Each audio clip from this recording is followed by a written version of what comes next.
Don't mind me, I'm just reordering a couple things. Probably don't want to spend too long on that. I just figured to myself it would make no sense at all if the box for a single emote didn't fit in that area we've said.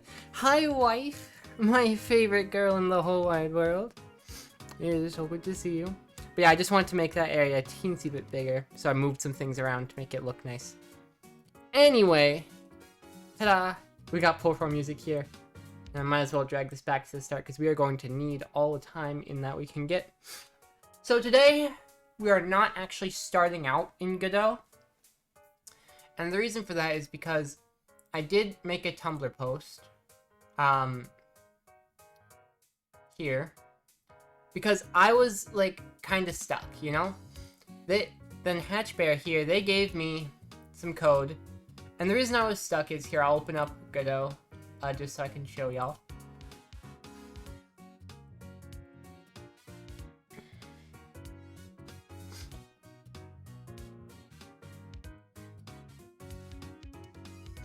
But we're going to be starting over here, because this is where So, Hatchbear gave me some code to hopefully help me with my tokens, my token parsing. So I'm going to be experimenting with this, and then it's in Python here. So once I have the ability to, I'm going to basically move or translate this into the Godot script. But basically what I'm having trouble with is getting a list of these characters. So for example, if we have the input of a dot b comma c, I need this to become a JSON object like this, you know? So that's the tricky part I was having a lot of trouble with. And if I can get this to work for me, then that'll be good. Now what I'm noticing here is that it does not work at the moment. But that's just because it was sort of pseudocode. Not exactly. Because next has to be handled carefully. And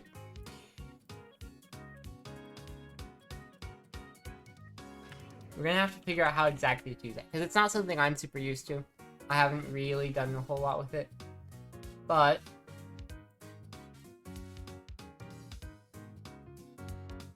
supposedly it should allow you to choose just the very next item in the iterator. Right?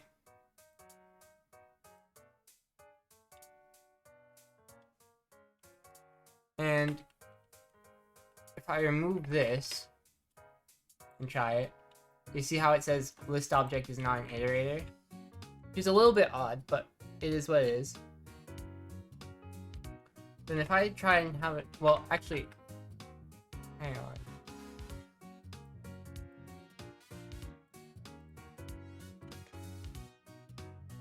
So if I have a print token once there, it's just A, right? Because the input here is like so. They actually told me to use Xubuntu. I had to install it in a virtual machine.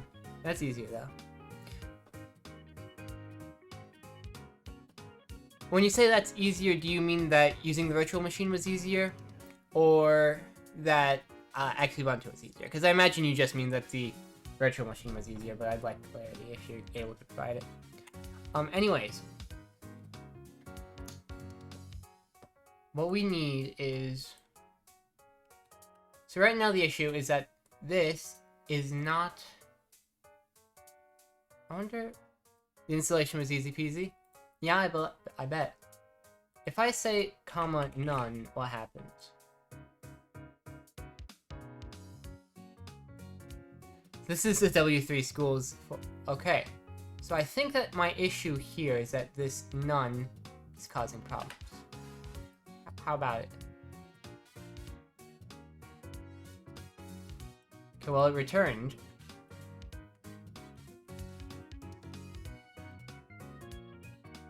Okay. Unexpected indent. Oh, that's my bad. Okay, so it still is just... Huh.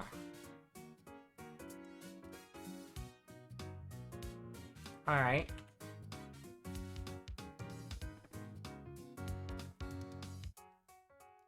This is very odd.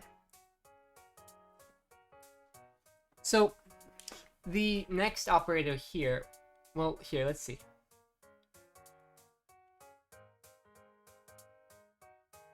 So, if token is in one of these, it's not, because it's an A at first.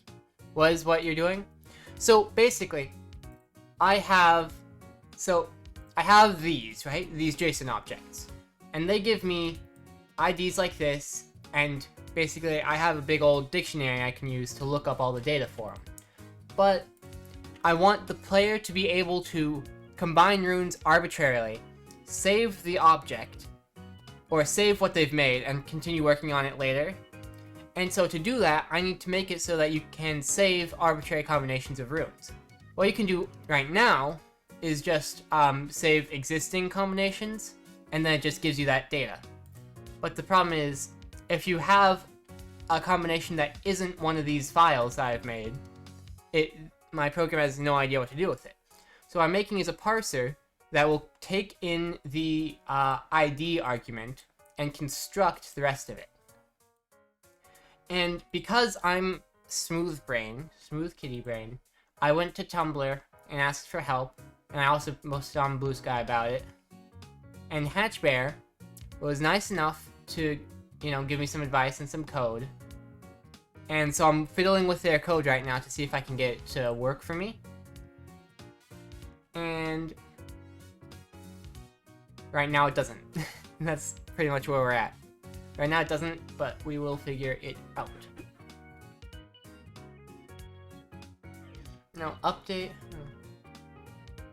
Because right now, the next function to get the next item in the iterator is not working.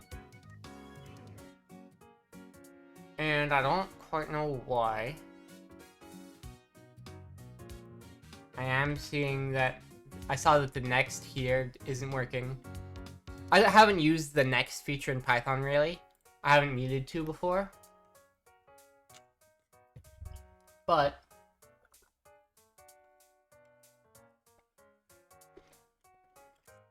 we'll have to see. Good time as any? Yeah.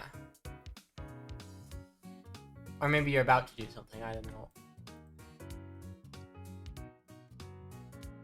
So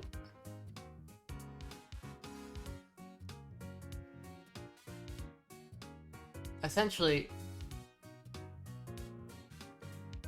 when it gets to this,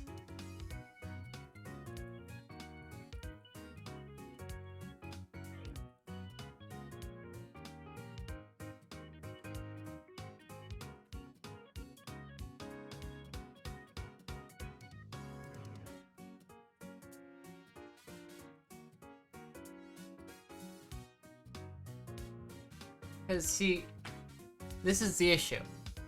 When we try and get the next one, it's just returning the same one. Which isn't how the next function is supposed to work. So I don't really know.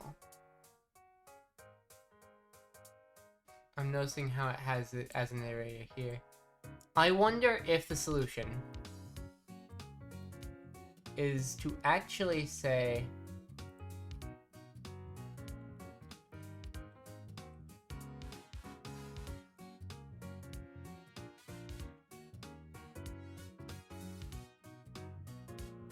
so here's my thought.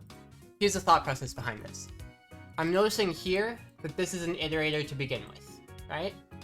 Which means it's possible, I don't know if this is what's actually happening, but it's possible that when I say here, for example, it's creating a brand new iterator from tokens every time. So if instead of having it try to create a brand new iterator every time, I assign the list to an iterator at first and then start using that instead, maybe that helps. In theory, it makes a lot of sense. But I don't know what I'm talking about, so you never know. Aha! Would you look at that? Progress. So now the issue is that it's being recursive and mean to me. Alright. So what it's detecting it's detecting the dot. The last operator is the token. Alright? It's detecting the dot just fine, and then it goes to the next one. Okay? So then here, it goes in, it detects that it's this. Group type is this.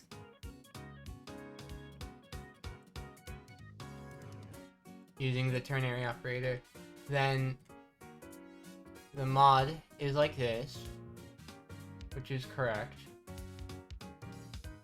Then the content, comma ops use. Okay. It's like this. Except it uses tokens. So, what I think might be the case...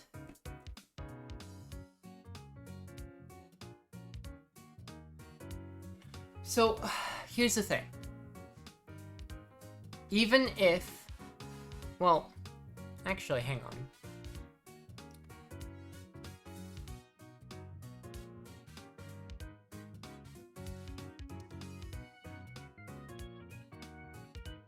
So look.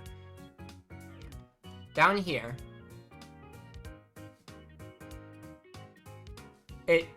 It's doing what I expected it to. Well, it's doing what I thought it was doing. Basically, it goes to here. Then it goes, okay, I will print the token, right? Then it goes to get the mod content and the operations used. But it's passing in tokens, which means that it starts over from the beginning. So it loops infinitely, and that's when we get our maximum recursion death error.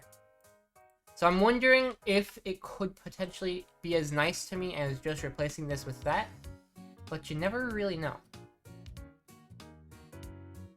Stop iteration, huh? Wait a second. That did the thing. Okay.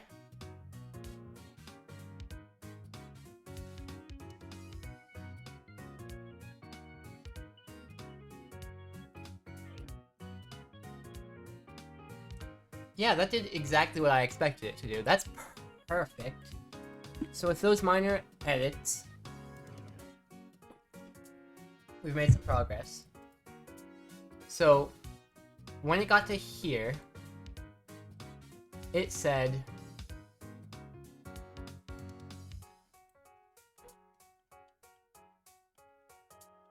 Did you say perfect the way I did? I don't think so.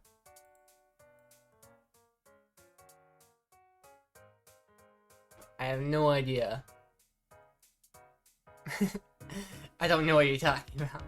I was not paying attention. But, this is a good thing. It just means that I don't know, Okay, we're gonna say print Yeeg.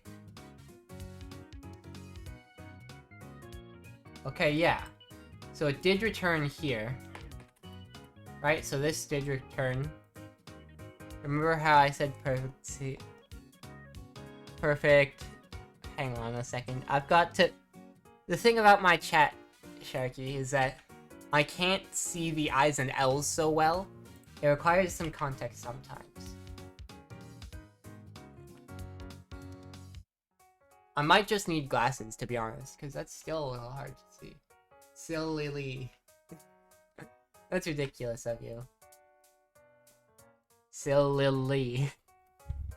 You're ridiculous, Sharky. But yeah. So, then we can say, nope, you're so normal. Sharky, where is streaming avatars? I need the pin. I need the pin. Hang on. I'm putting you up there because you are so cute and you are trapped now. Mm-hmm. So you just get to stay up there. Hang on, people can't see your username. More like there, I think. That's good enough. You're so silly and cute, and I love you. I'm gonna say... I don't know if this works or not, but I'm gonna try at least. If... Next... Wait, hang on. No. I'm not. It's clearly up. That's above me, actually. So there.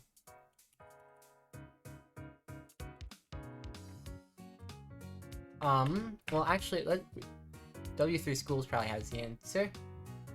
Right?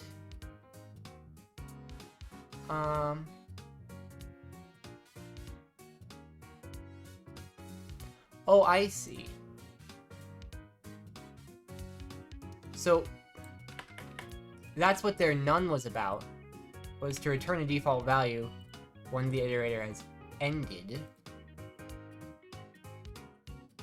Right? When I go this. Uh-huh. This is a good thing! Look. It's done the parsing properly. What's important now is that either I find that Godot has an operator just like this next operator, or I figure out how to make my own. Because one of the two things is important for making this work, you know? Let me see if I can print the output, though. Because we might need to make some other edits. Alright. Now we will, in fact, have to... I'm noticing that it thinks there's only one operation, which is kind of odd.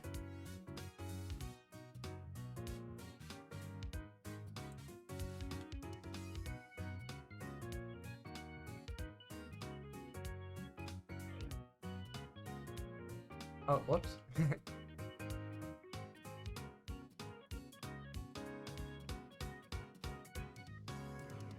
Alright, so we've got our base,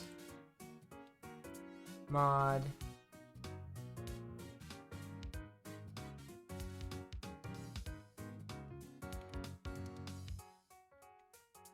and then op1, mod1. And is this how I want it to go? I mean, it looks very similar to how I want it to go. I'll tell you that much for free.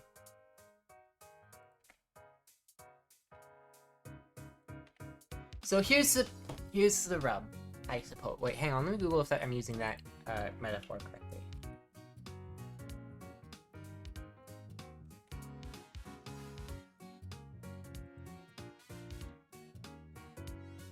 Here's the biggest problem or difficulty with the situation being discussed. Yep. Okay, so here it is. If it is in here, it calls this the base.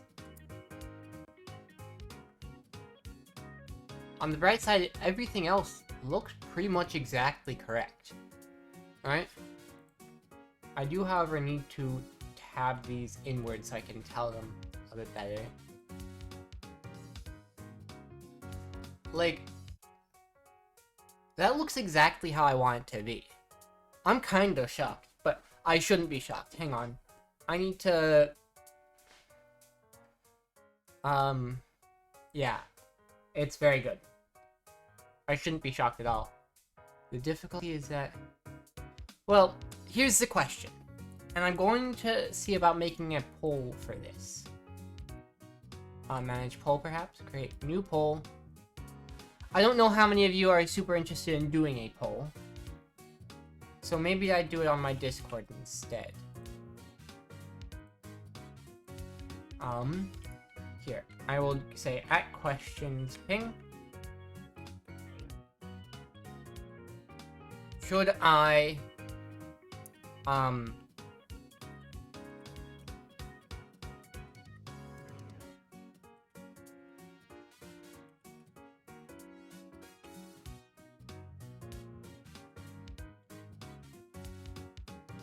so I'm gonna read this out loud in a second.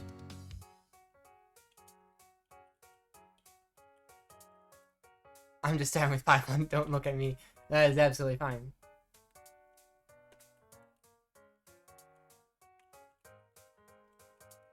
I'll walk you through what's going on in my code, or the code they sent me, just in case you want to know if it didn't make any sense to you, because I think that one, it'll help me understand the code better, and two, it'll help you understand better if you want me to explain it, and that could help you learn.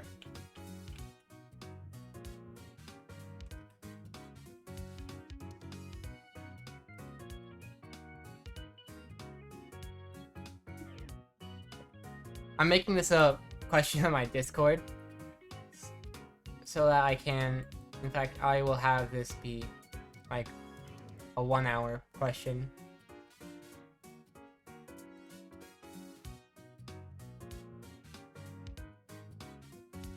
Rewrite existing, reformat, new. You're sweet, thanks. Yeah, so essentially what we're doing here is creating this, right? We are creating a JSON, and in Python and in Godot, you can transfer between JSON objects and dictionaries. Because dictionaries, just like JSON objects, have basically one-to-one key and value, right? And that's convenient because JSON, or which is short for JavaScript Serialized Object Notation, is just a really convenient way of passing packets of data between parts of your program. You know, because you can, like I said here, you can store all the different pieces of my runes, for example, and then when I need to get all the data for a rune, I just go to my dictionary in this file here. I just go to here and pass in the ID, and then I get all the data. So that's very convenient. So the point of this script is to construct one of these JSONs arbitrarily for any ID, right? Because one, it'd be convenient if I didn't have to make them all myself, and two, for the ones that don't exist in the language I've written, it would be convenient if I could have a way for players to save their progress, right? Because, for example, there might be a phrase like, I own a rock, or something like that. Well, I own a rock is more of a sentence than a single rune, but you could write it using a single rune by having, in fact, I don't think I have all the things necessary for rock in here, but you can combine a couple things together, you know, right? You can go like this, and then like person's thing, right? But you'll see how it has this dash here, which basically means that it's not a defined rune, because this doesn't mean anything necessarily, right?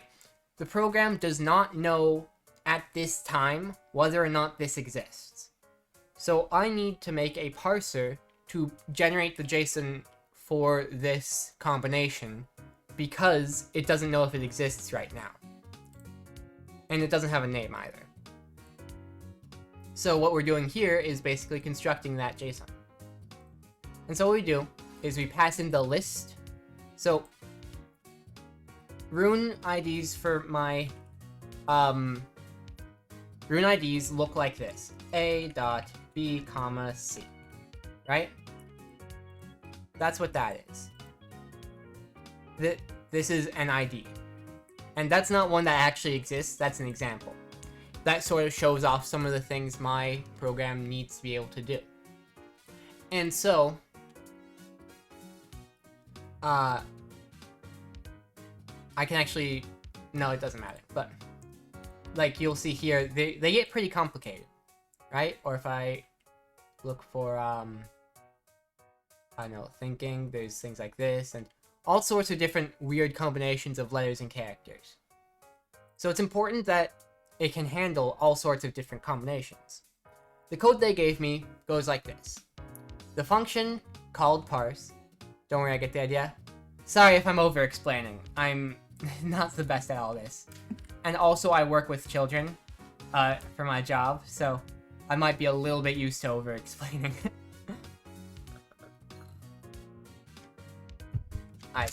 just got home a couple hours ago. Well, it was a while. You're explaining well? Okay, good.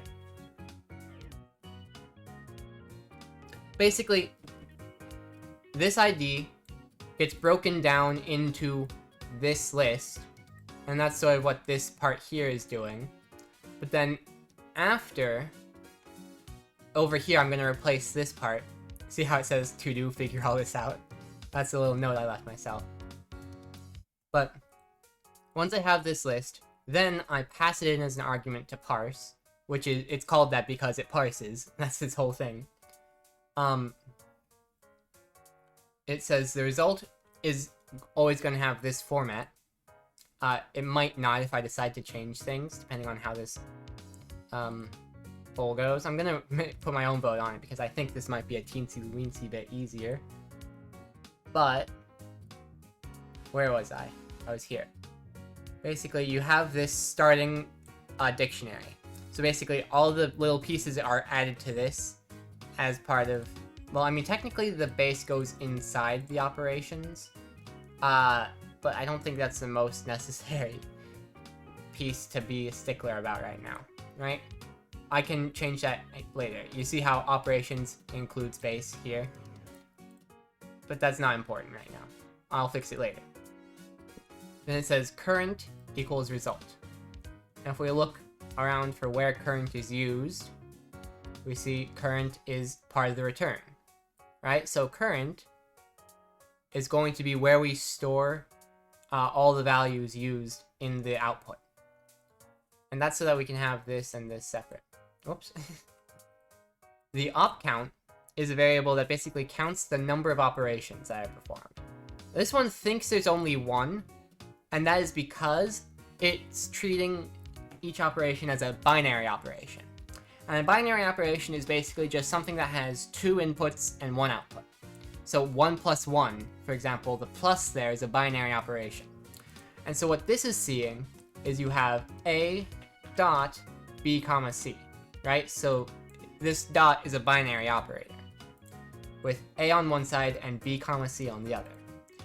What's different about how I'm going to have it end up being is that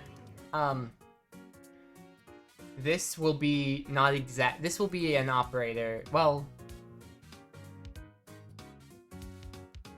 no, that's correct. This is technically a grouping symbol, not an operator. I've been considering an operator because I consider grouping to be an action that you would perform, but I guess that's not exactly the same. This here is different as well because nesting. So there's nesting, which is just with these brackets, and then there's an improper nesting, which is when you have the apostrophe before it, and that's just the notation I've chosen. This isn't anything formal or recognized anywhere, but what it means is, I can bring up an example. Well, I don't know if I can, but I'll just get a drawing thing out so I can show you. Because the difference between nesting and improper nesting is very simple, and hang on.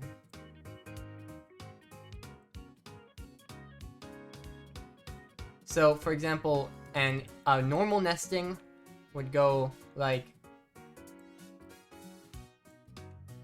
or maybe, hang on, sorry. Circle with a triangle inside, right? And the X usually means that it's like a basic block, and there's nothing inside it. If it has like a triangle with nothing in there, technically that's supposed to mean that you're phrasing it as a question. So for example, this represents a person because it has the X, but without the X in it, it's supposed to represent who. But that's some like details that aren't implemented yet and isn't relevant right now. So a proper nesting would be an object or a rune with a second rune inside it, right? An improper nesting is a rune, and then brackets, and then the other runes that go inside it. And the main reason you'd want to do it is this way. I call it improper, but it's a proper way that I invented, just because that just is a good way of differentiating it. The brackets basically say that you're supposed to treat this as though it's inside of that. But it's not the same because this isn't actually physically inside of that. The reason for doing this is often like if you have a whole bunch of convoluted like stuff, it would just be a pain to draw a huge circle all around that. So rather than doing that, you do an improper nesting, which is how you get this into there without it taking up all that space. Obviously for simpler combinations like this one is technically for the concept of mind or relating to philosophy. For a simple one like that, you can easily do a proper nesting. But as they get more complex, like for laughing, for example, you might choose to do an improper one. And you'll notice that on this improper one, you actually don't have the overlap philosophy. Yeah, it's not really like a specific kind of philosophy, but just relating to something metaphysical, you know? So for example, mindfulness, you'd use that symbol for. You might say, thinking of... I don't know if I have I don't have my little booklet with me that I've been taking notes in, but all sorts of things like that. You know, like, for example, not giving up would be like the philosophy of trying, right? Or something along those lines. Because the idea with this whole language I've constructed is to take... So back when I started all this time ago, it was to have a bunch of little symbols that represented different pieces of speech, right? So a lot of these elementary shapes, like the triangle for who, a lot of the elementary shapes were just like the basic questions that you'd ask, right? Who, what, when, where, why, and how. Then I had another one for actions, you know, somewhere around here, it would be an A. So there's one for actions, there's one for possessiveness, there's one for places, the manner you do something in, the degree and frequency things are done in, all sorts of these things. And I've really lost track of what I was talking about. I just really got distracted explaining every little thing. But if you have any specific questions, I can answer them. Anyway, I'm gonna try my best to get back to this explanation. Basically, it's all good. Yeah. The token iterator here is an iterator of tokens. And when something iterates, it's basically just explaining it, right? That's what the word iteration means. Well, hang on. Let's look at the exact definition so I'm not misinforming you. Define iterate. To say or perform again, repeat, and then repeat. Basically, the iterator of tokens is something that can tell you... Well, actually, I don't know. I want to make sure I'm saying this properly.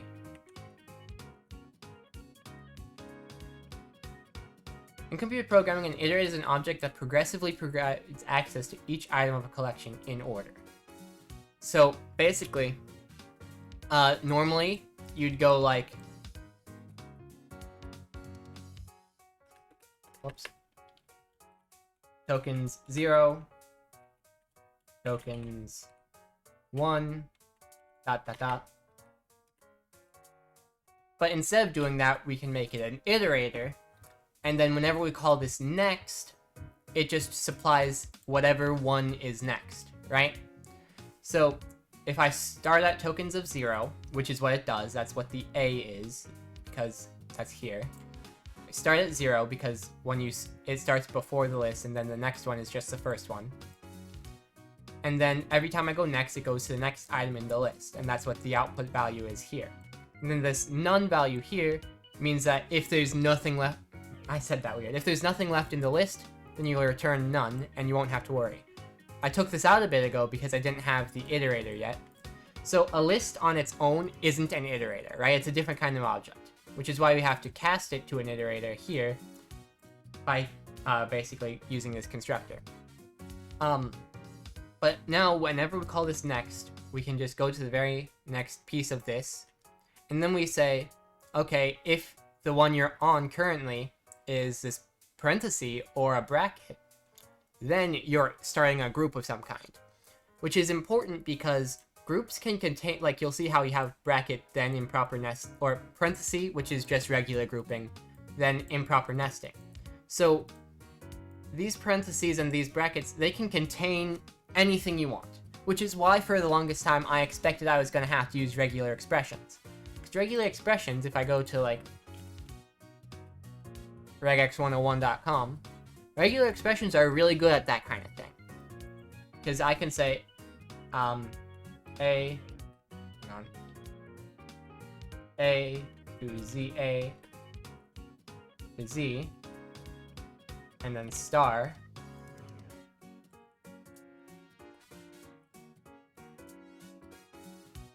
So the star here means that you can have any number of them. And here you'll see we have just any number of characters here, which means that it's a match.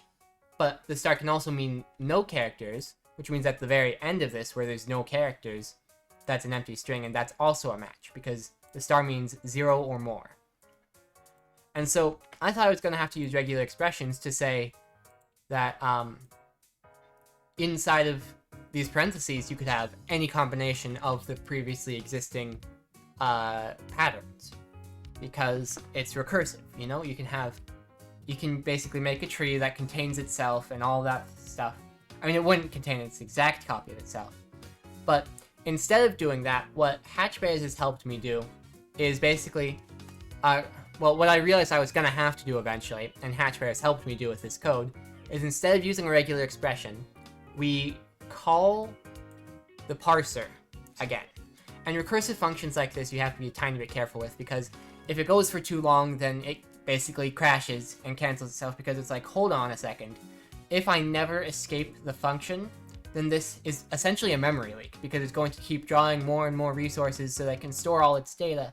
And then if it never stops itself, it will basically eat all your RAM and crash your computer. So that's why it crashes if you never have an escape value for it. But essentially, hello listener, hi Squid Code. Essentially, when we have one of these, we have it go and parse itself again. So everything inside the brackets becomes a new result, right? So the result of everything inside the brackets is different, right? Because you see how on the ending brackets it has a return value too? So basically, once it gets to the end of these, right? Because you see how B, C are next to each other with the operator comma. The comma is, as I can show you here, a non-overlapping link, and the dot is an overlap. And that's how, the comma is basically just how you show that two things are in a group together. So that's how they parse the groups, and that's the part I was really having trouble with, right? Because I couldn't quite figure out how to have it both recursively parse inside the group, and then also, wait a second. They might not have, well, no, yeah. So what I was having trouble with was, like, if I had a nested group, for example. Like if I had a second pair of parentheses around here for no reason whatsoever, right? Maybe it's like B, comma, BC. What I was having so much trouble figuring out was how to have it start here and end here for that group. Because if you have two parentheses, how do you tell your program that this one goes here and this one goes here without any confusion? Their solution is really awesome for me, at least, because when you're parsing this one, it starts here, then it carries along, it says, oh, yep, we can do that, but then it starts parsing again with whatever is inside, right? Which means that it can go down to here again, and then if it reaches this second parenthesis, it goes to whatever is inside there for the next part of the parsing. And then because this next operator always puts the next one, rather than ever having to worry about overlap, it just keeps parsing, and then when it gets to the first closing one after this last starting one, then that's a return value, which means that it carries on its merry way here after this one in the outer one, so it continues parsing after these two, and then when it gets to the next parenthesis, it closes that group as well. So that's why it's really awesome the way they've done this. And then here it's basically just detecting whatever operation. I mean, technically, the O isn't an operation. O is like, I forget exactly, but it's something defined already. Technically I call, so, like, officially, quote-unquote, because I've only written this down in one place and it's not on the internet, officially, the symbols, like A, B, C, D, those are what's called blocks, spelled B-L-O-C, right? You have block runes, then you have combinations, then you have operations, which are really just called grammar, and then there's also the dough stick.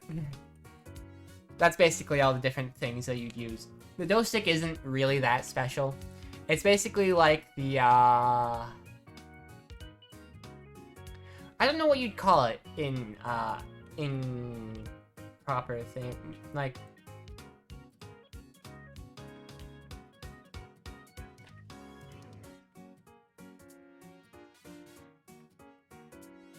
what is a piece of grammar that specifies context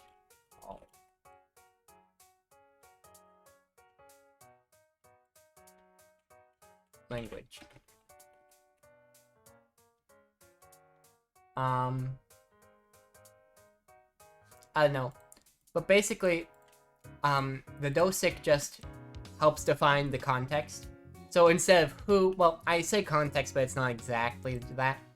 I can have who here, but then I can raise the dough stick level up to 8, and then that changes who's speaking. So technically I have 8 or second person pronouns, right? And then people usually refer to themselves in the second person. You know, because I wish I had my book digitized. It's not really a book, but my notebook, I guess you'd call it. So it is it's in a book, but it's not a published book or anything like that. But I wish I had it with me so I could show you guys pictures of these things. But basically, if I was the one to start the conversation, I'd be first speaker. Then whoever's second to speak would be second speaker. And then oftentimes you can use eighth person as like the general they. Or like, oh yeah, you know what they say, right? And then, really like, third speaker is just third person. You understand me? Yeah, I don't know everything. I don't know if everything I'm saying is correct or making sense. Because a lot of this, it's been a little while. There's a couple little bugs here. You can see how the second line there is in the wrong spot, but it's in the right spot on this one. Oh, also, that's another thing. I can't really scroll this without also changing the size of these.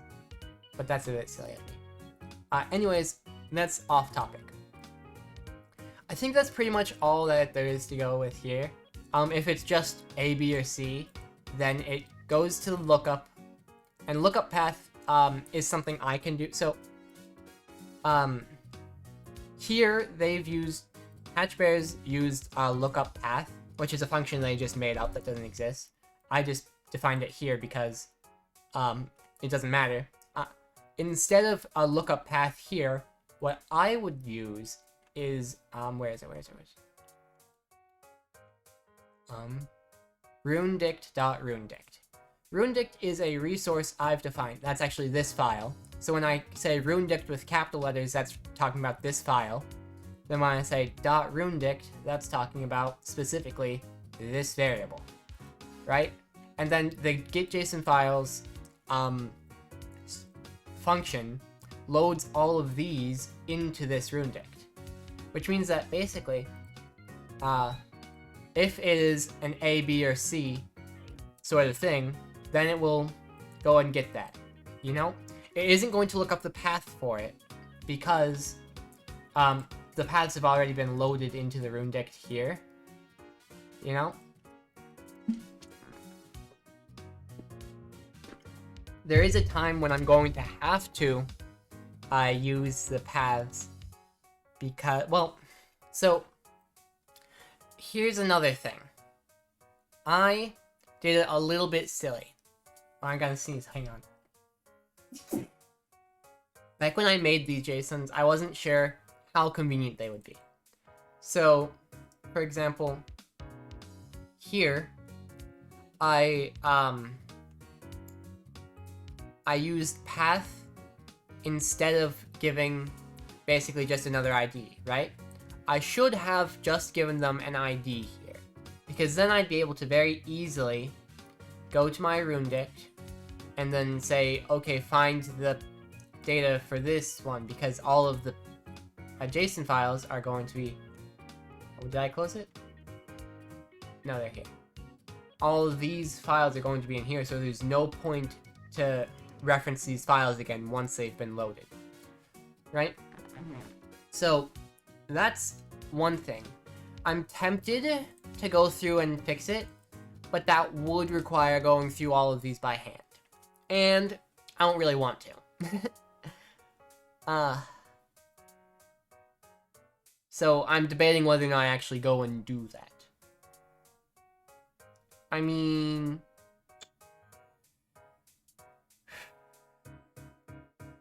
Like, I'm gonna have to, is the thing. If I want it to be convenient.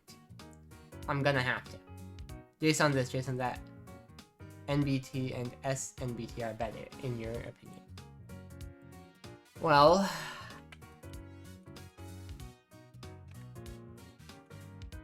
I know that Minecraft uses NBT data.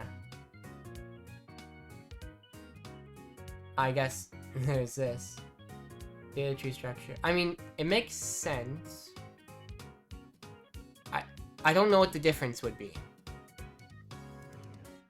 You know? I really just have no idea what the difference would be. And I also don't know if Godot has NBT.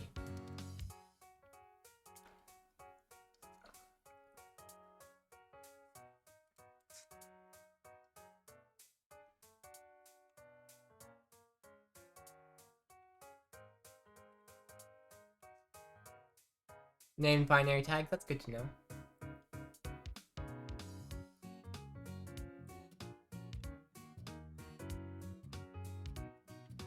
Because I can...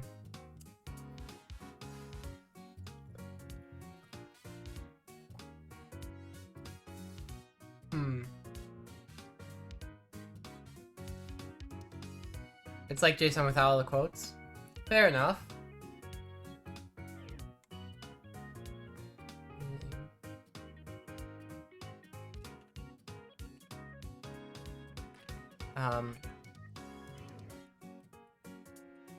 I don't think Godot has NBT built in. It could probably still use it, but the thing that's convenient about JSON objects is that I can load them into a dictionary very easily. Look at NBT Studio. Okay. Let's see.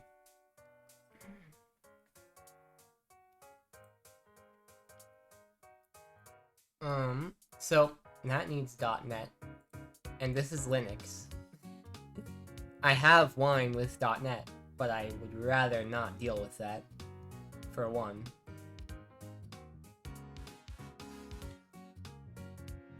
Like,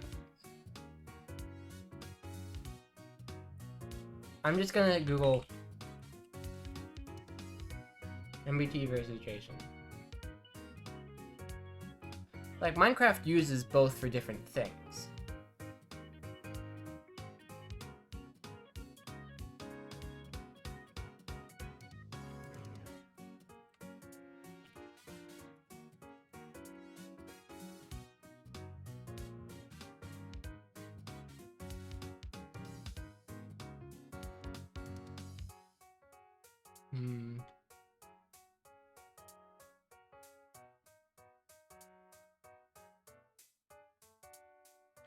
Well, I don't know. I just don't feel like it's super duper worthwhile to change all of these for something that would basically be the exact same. Like, if there's a reason it's better for, like, file size or RAM usage or something like those, then I might be really tempted to switch. But like, if it's basically the same but more convenient, then it would actually be less convenient because I'd have to switch everything I've already done. I'm not telling you to swap to MBT right now, but it's a nice file format. Okay, that's good to know, yeah. But yeah, we've gone over how this all goes. Oops. Let me see. I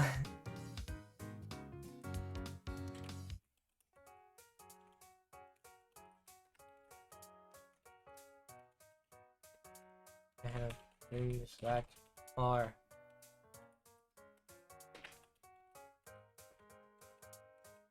But new code only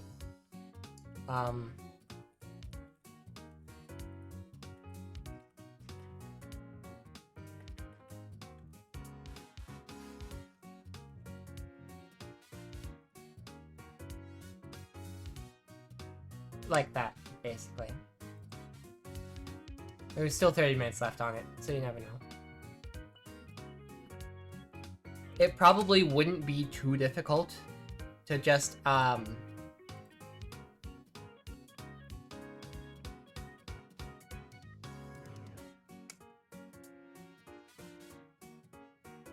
also...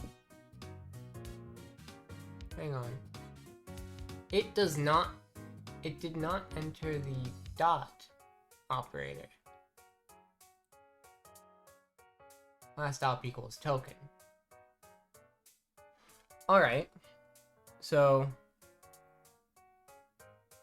apparently there's an MBT Python package. Well, we're not using Python in the end. This is just part way because I didn't exactly specify that I'm using Godot here. Right? So they're using Python because it's convenient, but I'm not using Python. I'm using Godot script, which is a lot like Python, and it's going to be pretty easy to switch things over, but it's not Python, so I can't just use the Python package. But what I am seeing is that the last operation did not do the thing I wanted it to do. So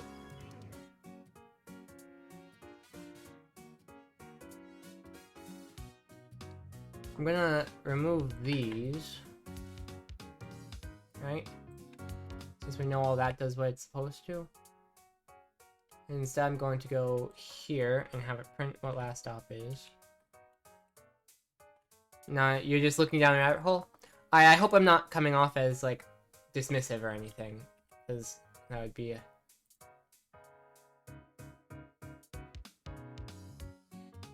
Okay.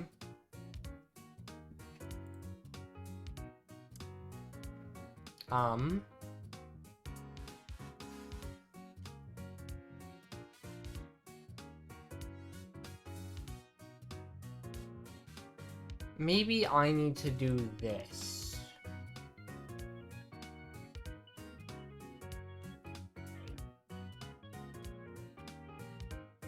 Right?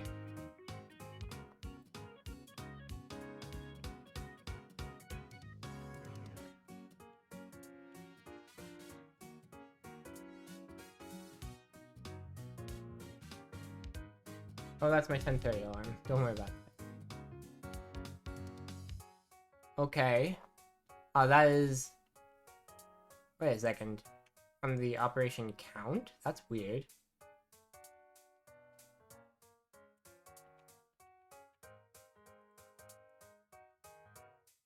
Oh, wait, no. Huh. So, that's correct almost, is the thing.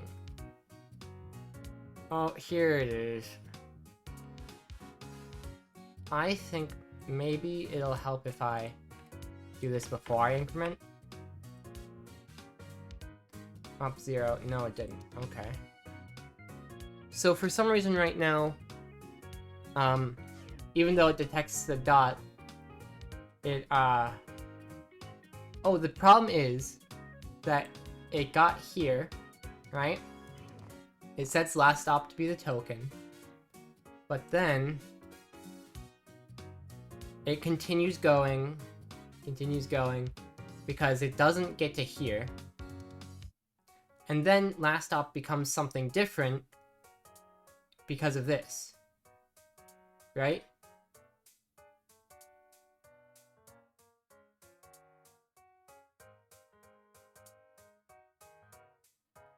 Which is why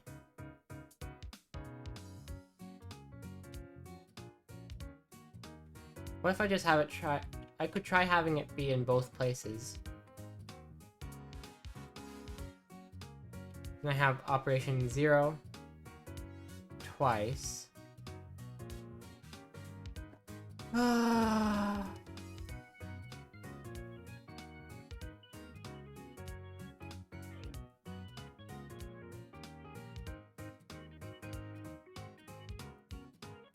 Maybe I increment op count here.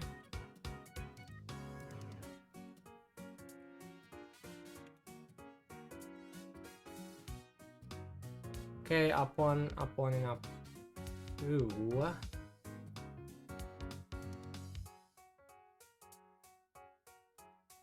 So I don't want op 1 to happen twice, is all. Alright? Which is tricky. Which is very tricky. So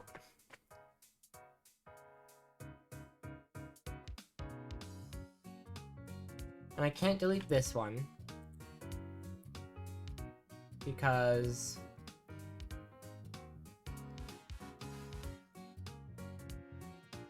well, hang on. Could I just delete that one? Is that something I can do? Because it should be basically the same if it works.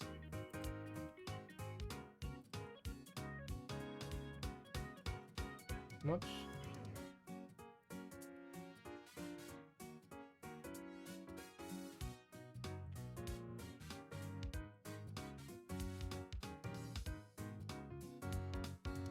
So that's more like it.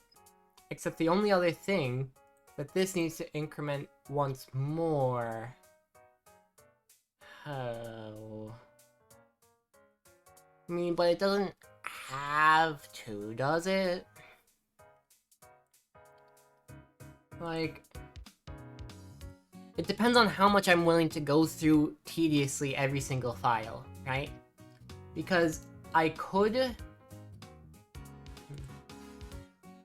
like, I guess I might have to.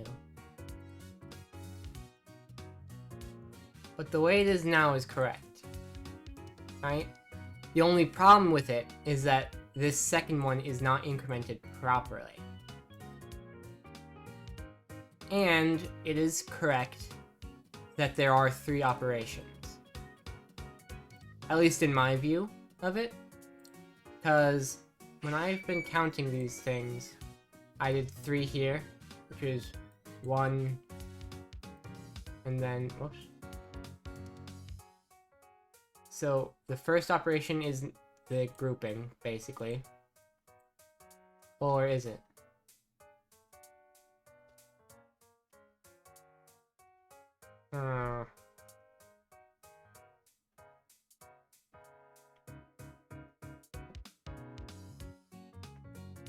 Well, there are 3 here anyway. But if I were to try and do this change, then I think it would end up going up 1, and then up 1, and then up 2. I'd imagine that this would be how it goes. Or maybe this one would also be up 1. Let's actually see what we can do here. Like, let's just see what happens if we try inputting this one, right?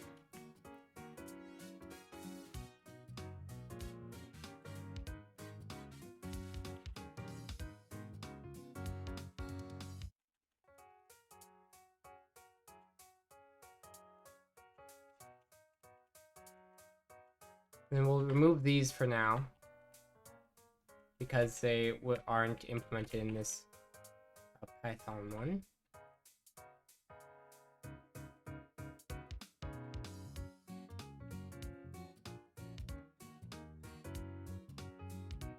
Oops.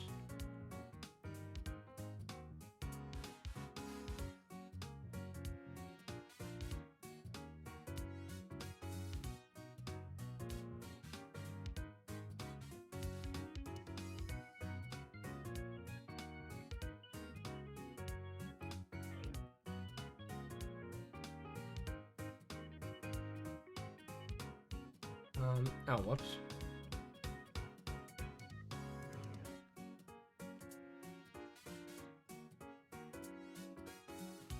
Like so.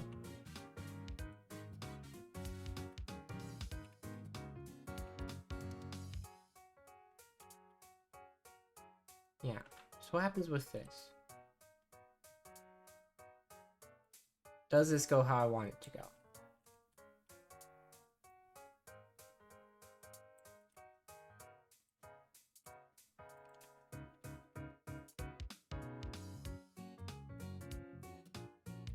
It's tricky, because I don't know what I'm doing, you know?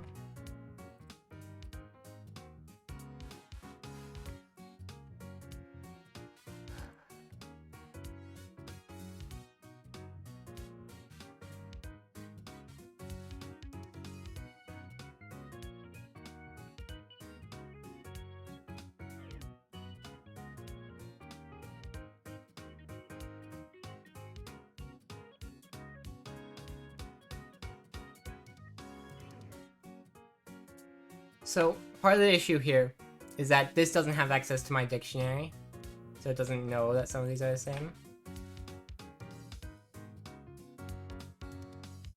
However, this is a little bit interesting. I guess... So...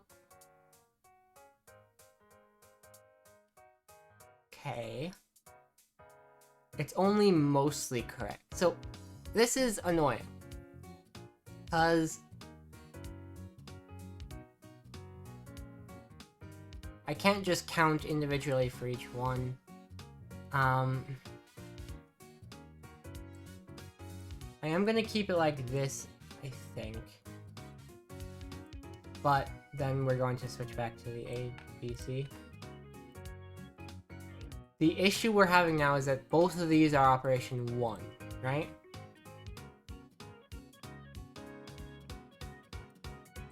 What happens if I have this increment after that? 0 and 0. Alright.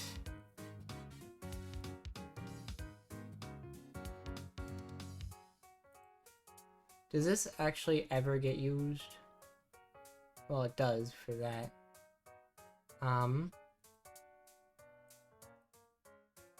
Does this ever get used?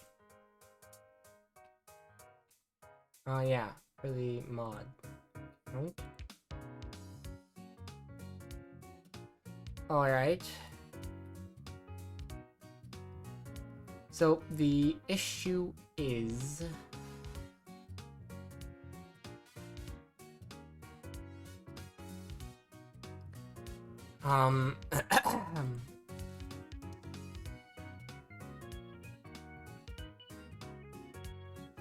Here,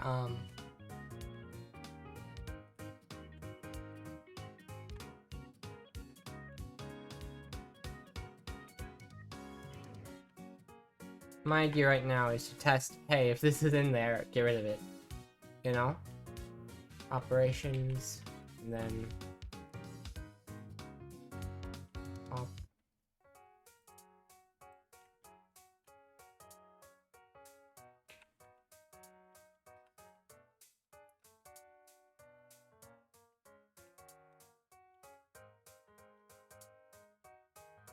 Op count...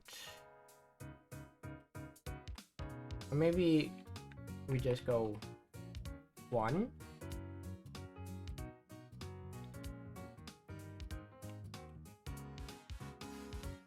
Because it will never... I don't know.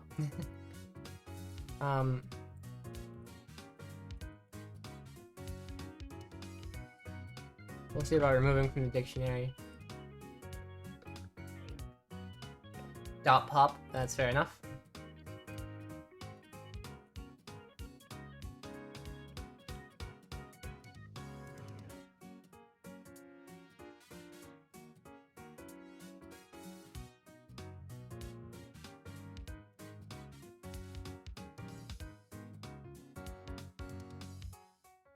Does this do anything for me? That actually works surprisingly well. I don't know... Wait a second. Alright, yeah, let me see if I can get some interesting... if I can go...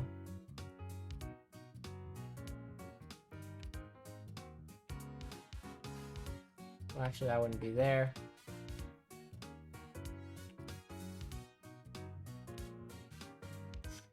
Then we will see if we can get something like this.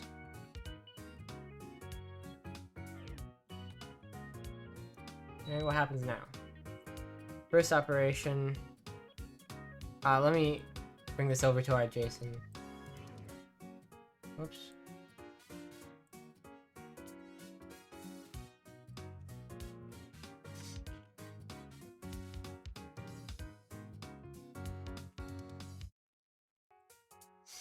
Let's see.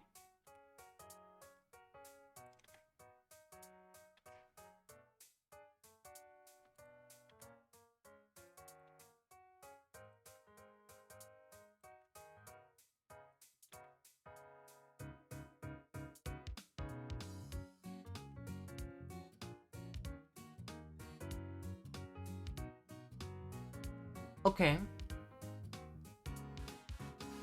So now...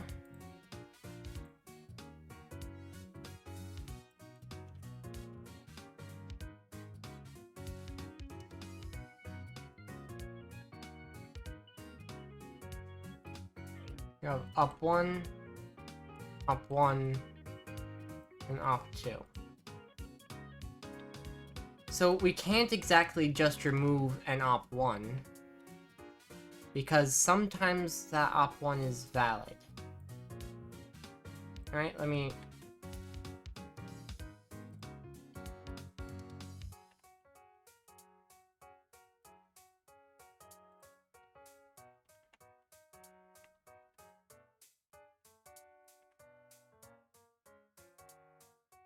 This is why I have so much trouble with these things. Oh, also, as soon as I finish spacing this out, I'm gonna take my quick 3-minute break.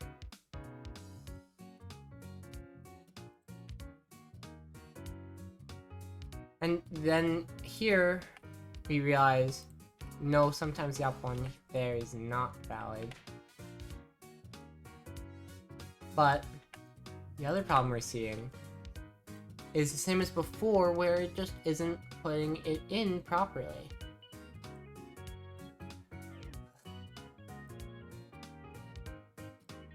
Okay. And if I do it like this, it does op 2, but not op 1. So this is actually technically the third operation, right?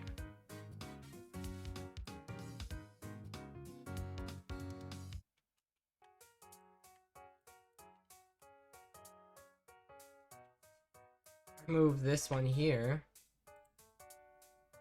Then we get up 1, up 1. We have up 1 here. Then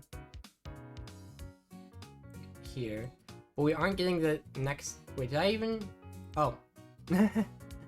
This is on me. I forgot to put in the next comma. So we have operation 1. Operation 1.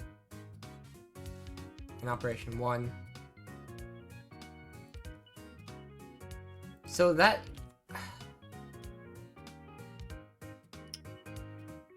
Because it always treats the first operation as op 1. I don't know why it's like this. I just do not know why it's like this. Because look. Wait, even at this point, it goes mod with nothing, but this one should be mod 1. Alright, I'll be right back. I gotta use the bathroom, and this is being tricky.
I'm back.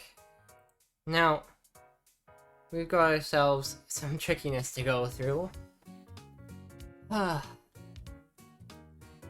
It's like I was saying, the issue is that we have this one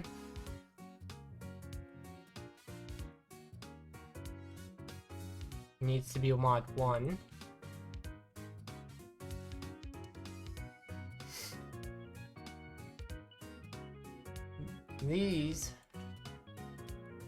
This one shouldn't be here.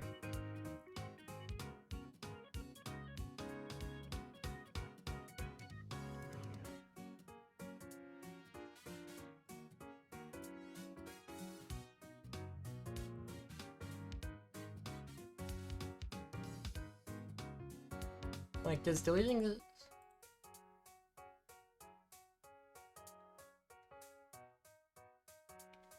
I don't think this actually does anything, whether or not I have it here.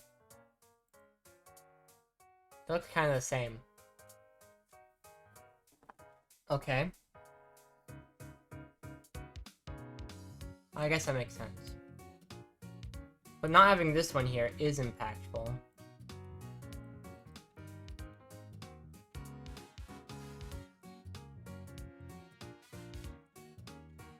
Don't need really any. Whoops.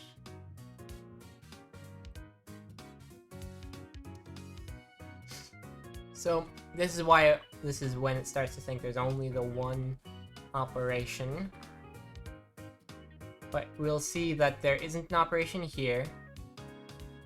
There is an operation here, which is correct. There isn't an operation there either. So it only does the innermost operations at the moment, it looks like. If I did more afterwards, like comma, dot, comma, e.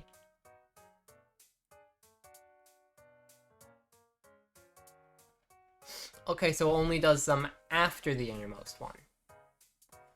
And the counting only starts after that as well. And it kind of makes sense.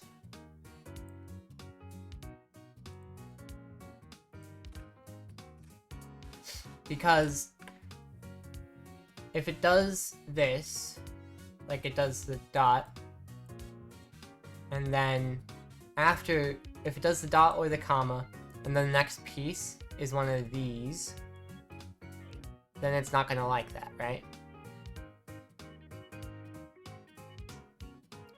So what if here I say, maybe,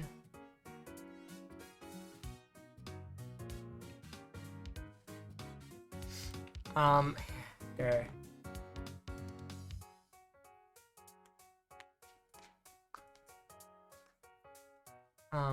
What if I just say, what happens if I mess with this? Right? Let's just see. It looks like it becomes a mess, but is it a useful mess?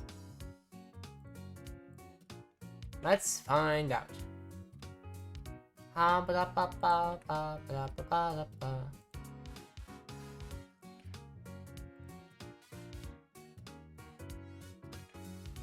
Okay.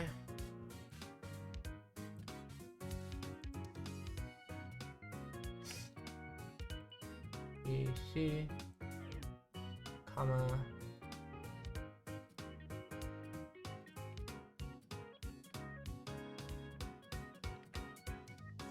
BC,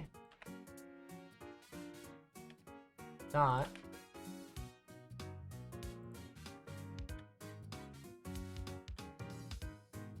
D, okay. I'm seeing why it's so long.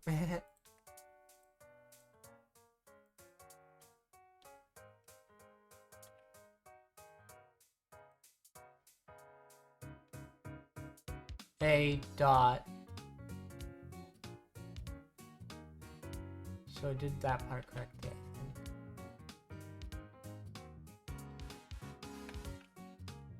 think. Hmm? Oh.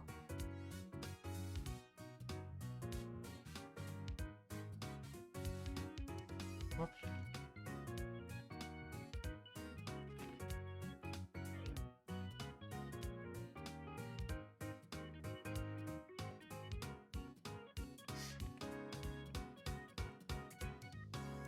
Oops.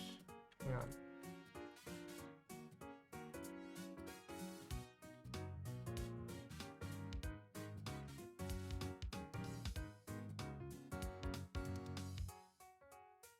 So on the bright side, this does seem closer. Mostly. Because look, if I... So...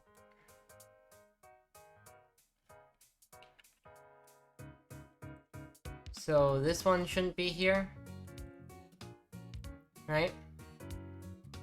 Then... This should be op 1.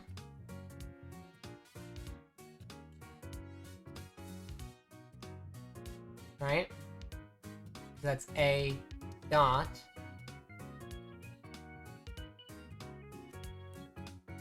Then all of this is also redundant.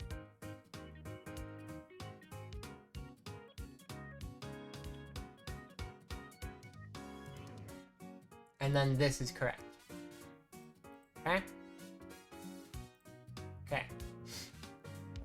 So... It's helpful, I wonder.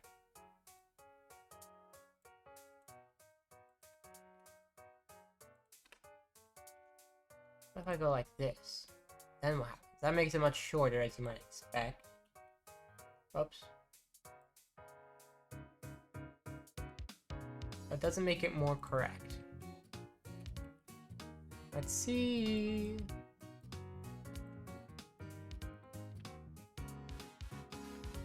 We have the mod, we have type, base, mod, type, base, operation, mod, the operation 2, which, like, this should be operation 1 though, you know?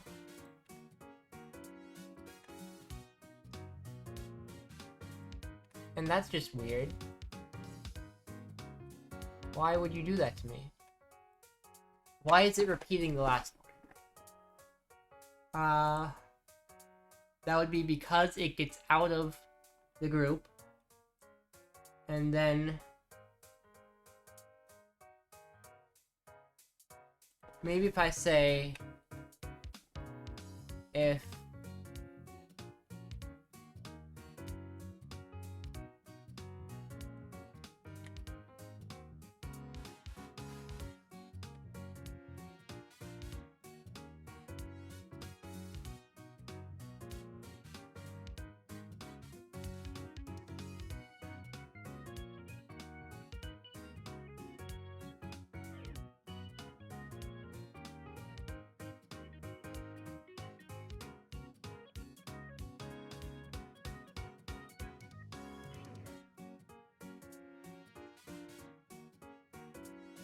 Whoops. Whoops. Maybe I say like this. Does that take care of the last one? No.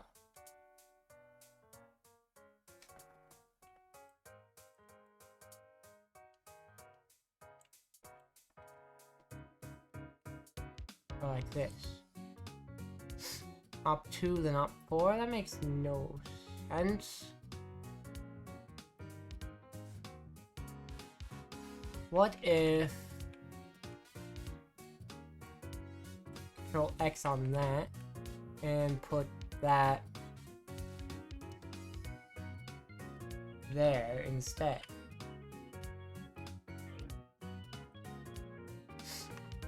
Okay. So, skeptical.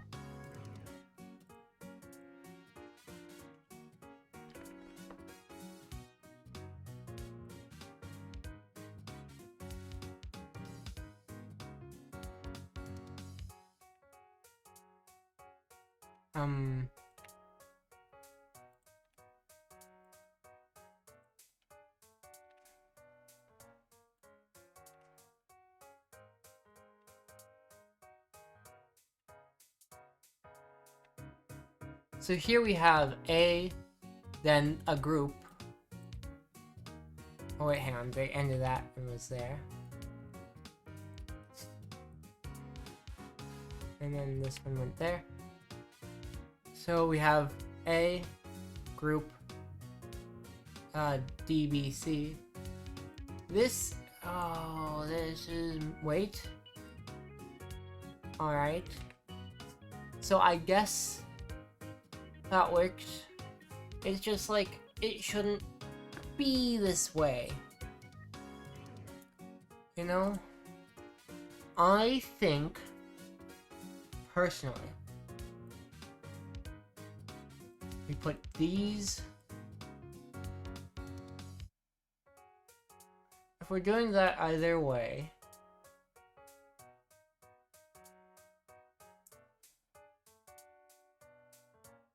what if we put them up here? Right? Now it's still.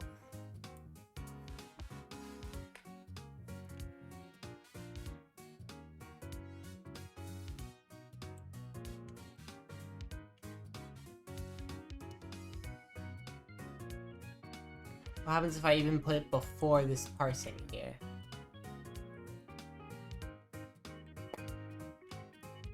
I have no idea if this will work, if it's a good idea, or anything.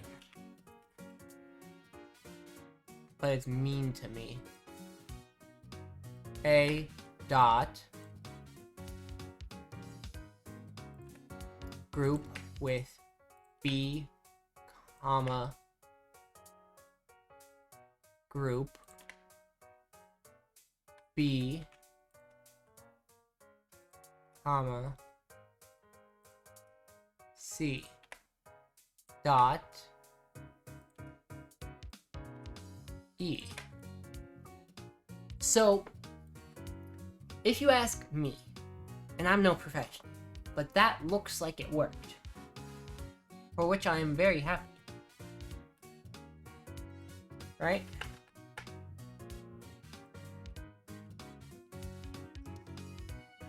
That looks like it's done exactly what I wanted it to do.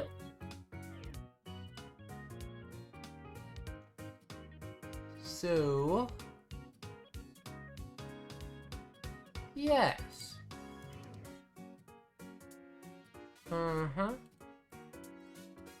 Yes. Now I wonder,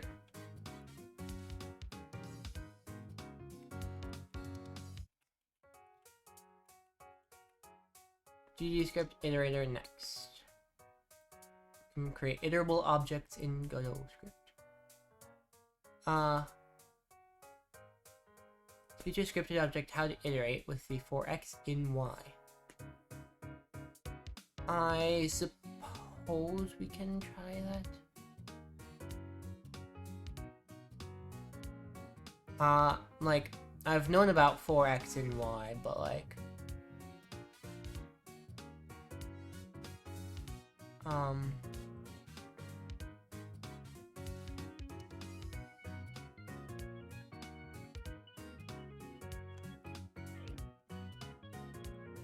so, custom iterators,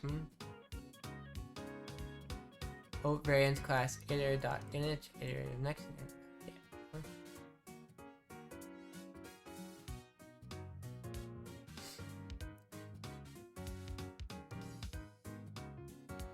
I probably would prefer something like this.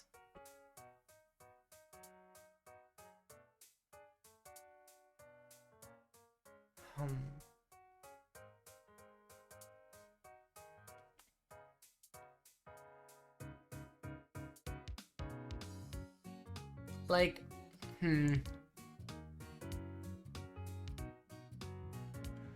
it would be this that I'd want, I guess.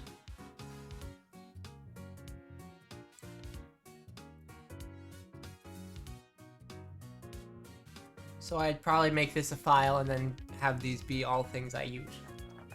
Okie dokie. Works for me.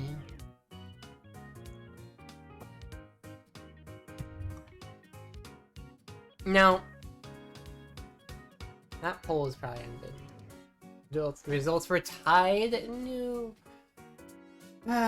Probably just gonna have to bear with editing the existing ones. Because this does look pretty much how I want it to be, you know? It's just that, well, ooh, that sucks. Don't like that. These inner ones don't know about the things that are going on outside. So...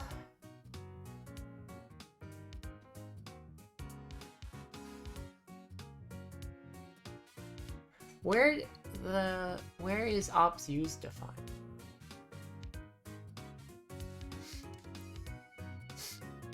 Let's see.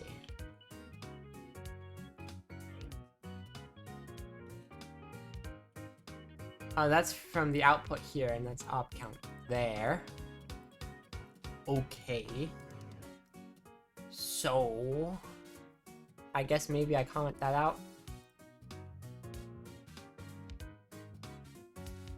So then we'd have op1, op1, op1, and then... oh boy.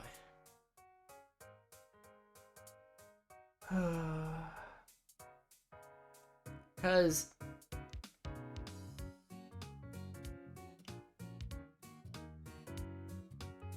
maybe... one sec. Maybe if I put this here... whoops. Instead. That's 6 now. Which is not quite right, but if I put that there and comment this out... that's op 3. And the first ones become op 2. Okay, all the first ones became op 2. Okay. Put that after that. Oops. Oh. 1, 1, 1, 3. Okay.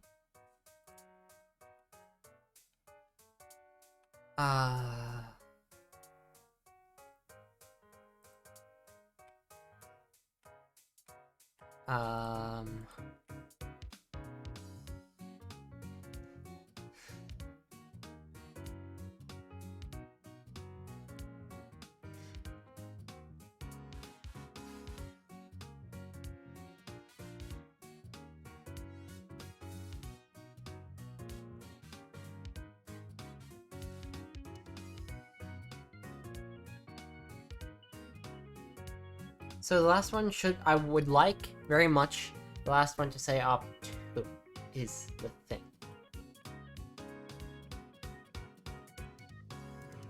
Alright, so if I remove this one, then that's 0, 0, 0, and 1. Which makes no sense, because when I have it there, it becomes 3. Alright. But if I don't have this one there, then that's properly 2. Okay, and that's 1, 1, 1, and 2. Okay. But then there's the annoying part. The operations have the proper numbers, but the mod doesn't. Right? Well, actually...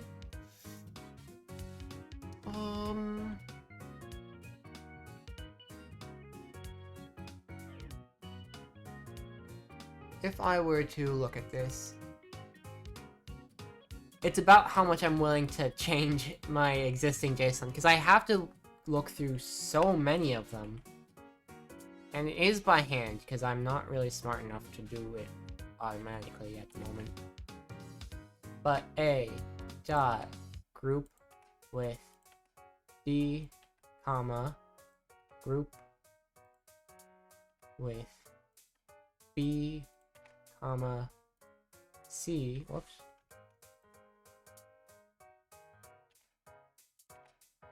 And then dot E. So op1 and op2, op1 and op1, mod 1. But then if I have that there, what does happen with mods? I have mod 1, mod 3.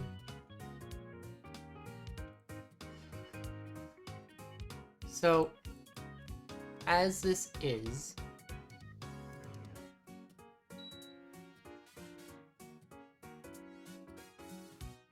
grr.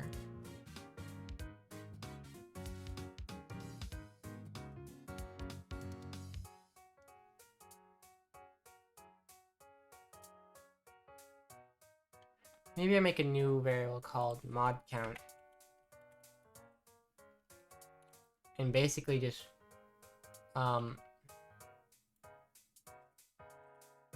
place all these with mod count.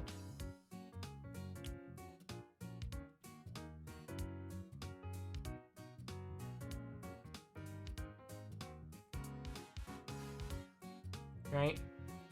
Should make all of them say, actually, hang on, what?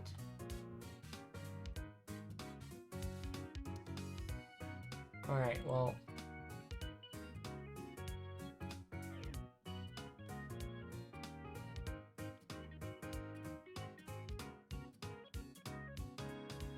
I suppose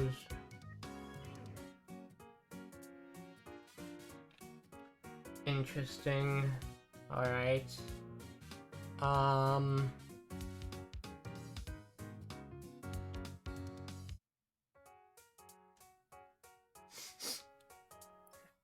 Goodness.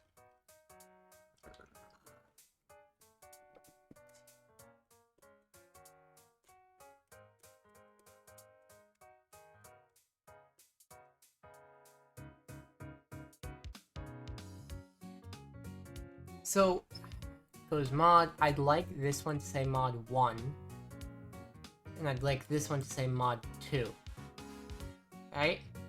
And then I'd like this one to say, I don't know, mod 3 maybe? Yeah. That's how I'd like it to be. In my ideal perfect world, each of these increments every time, right? So op1, op2, op3, op4, mod 1, mod 2, mod 3. Right? Let me comment that out. Put that in. Op0, mod, op0, mod, op0, mod 0, mod 0. Okie dokie. So that works better. If I put this here, then we have mod 3. Okay.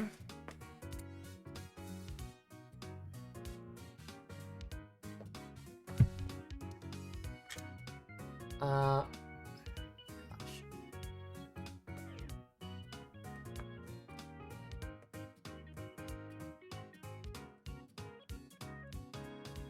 Maybe I comment this out.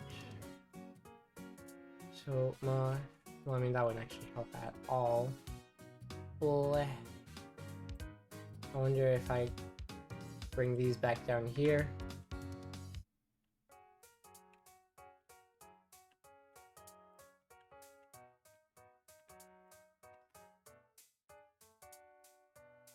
We have mod 1, 2,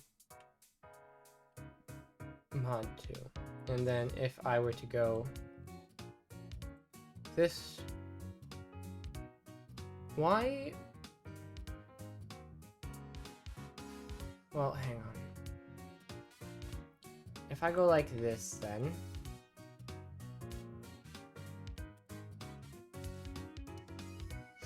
Well, at that point it says there's 6, which is absurd. Well, let's see what it gives me.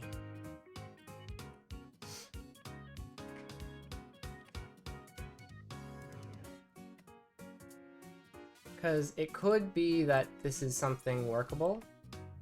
You know, because why it starts with 4, I'll never know. Okay, well now I know. Because 1, 2, and then it works its way outwards. Which is like... not quite right. Also, it's back to doing the double dot. Which is mean to me. So...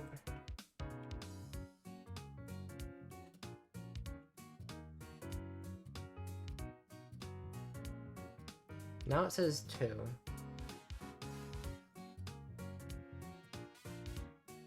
I'm half tempted to say,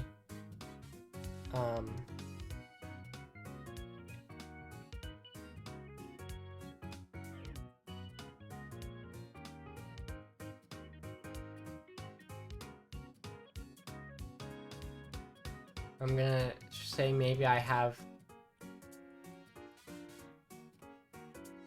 grouping be a variable here, right? So that way it will know whether or not it's in a variable.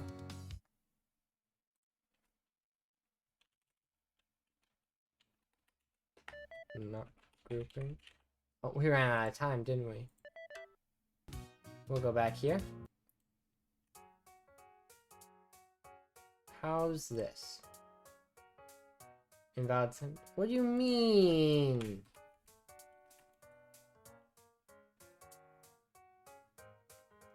Oh, right.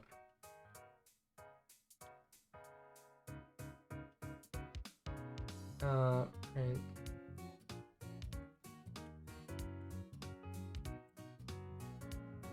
So, mod 1, comp 1, mod 1 again.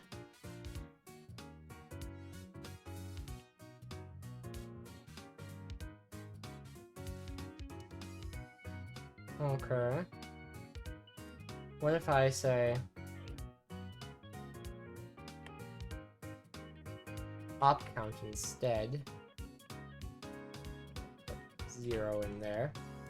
And we say op count here equals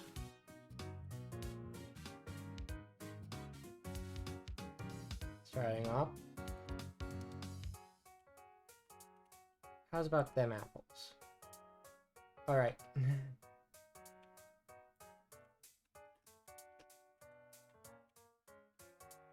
And starting up 0 maybe.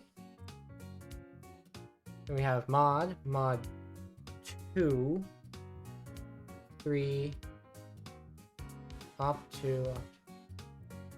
Oh boy, let's take a look.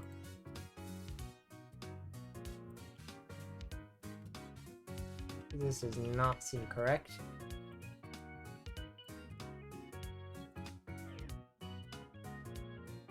But, so that should be mod 1 to start. I will note. And op 3, I don't know where op 1 and...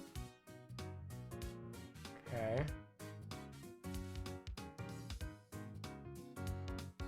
Maybe -1, and I have it start with 1. We get mod 1. Well,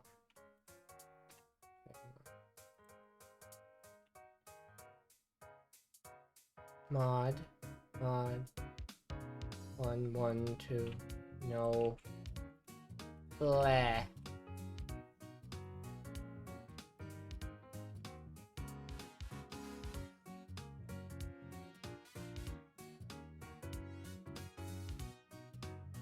Let me see. No, this still wasn't proper.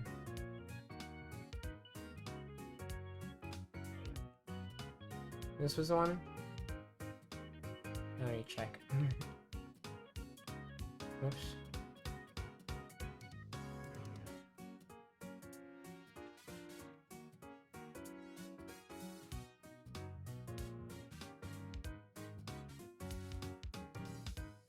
A dot group with D, comma, group with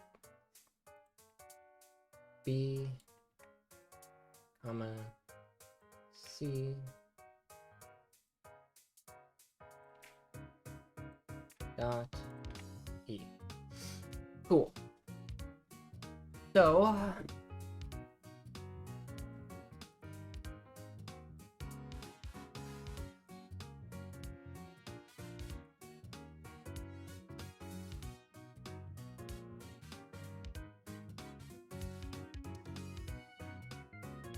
additive equals 0. Additive. Then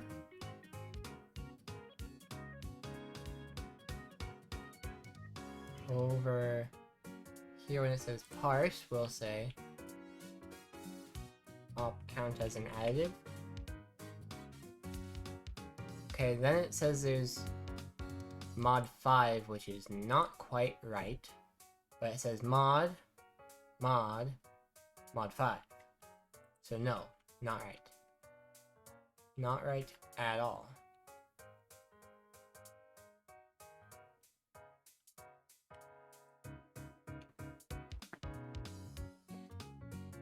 So what we need is, because it starts mod, then at the end it goes mod 1.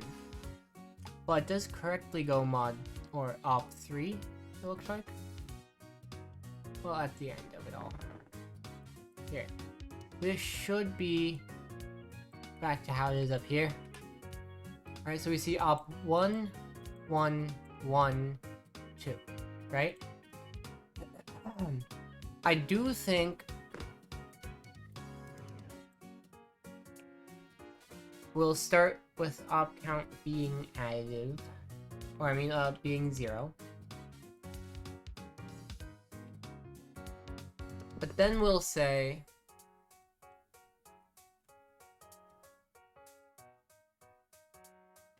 op count plus additive maybe?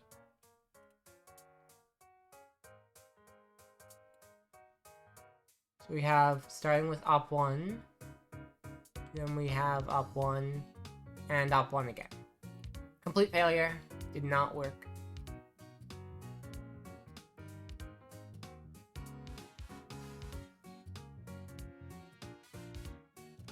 Did not work at all, actually. We got mod. Well,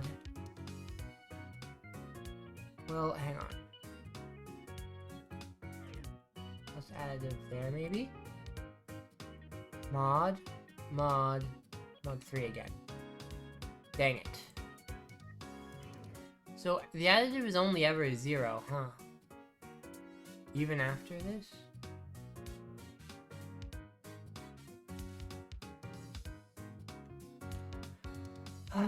That's tricky.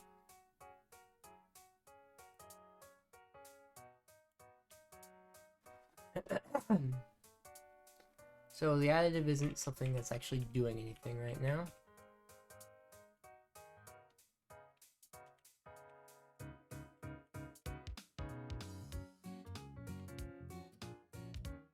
Right? So it goes 1 and 1. And maybe we have one called levels. And then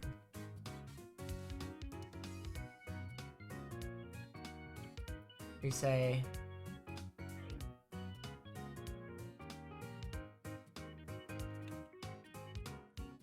levels plus 1. And we'll say it equals 0 to start. So then we can say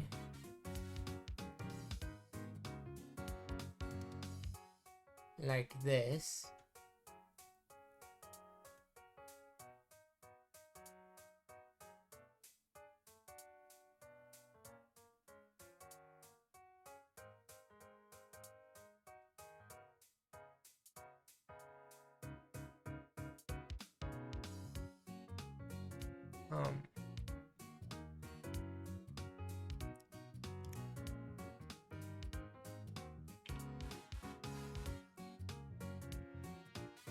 plus levels maybe.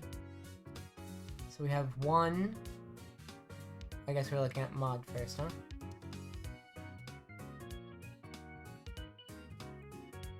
I'll count plus levels. 1, 2, but then 1 again.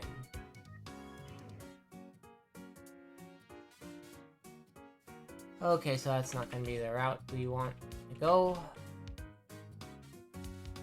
That's tricky. So the op count for each individual piece,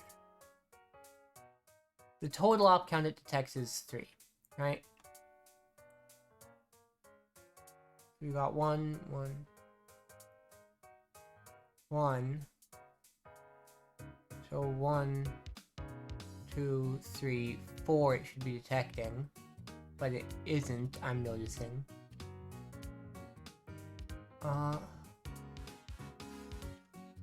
I suppose the issue is that ops used is defined up here. I wonder if this helps. We get op1 mod, op1, op1, op1, mod 1, op6, mod 6. So it's just not working. That just doesn't work. So I need, maybe I just print op used for now.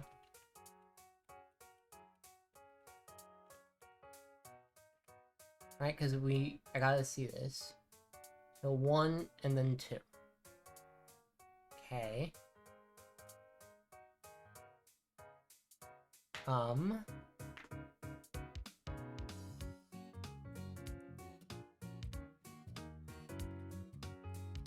Maybe I do this and then -1. Because then that detects 4, I'm seeing, which is proper. But then op1, op1, op1, and op4. This one is right to be op4, but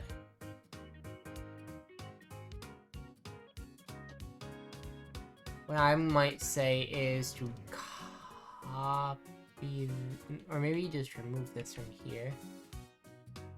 Say if ops used, like so maybe?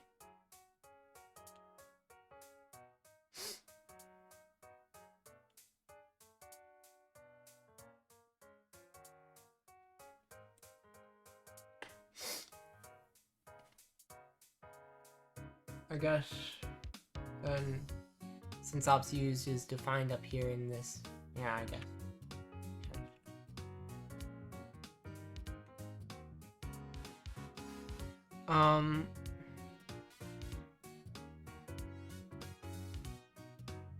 Okay, so if I comment this out again.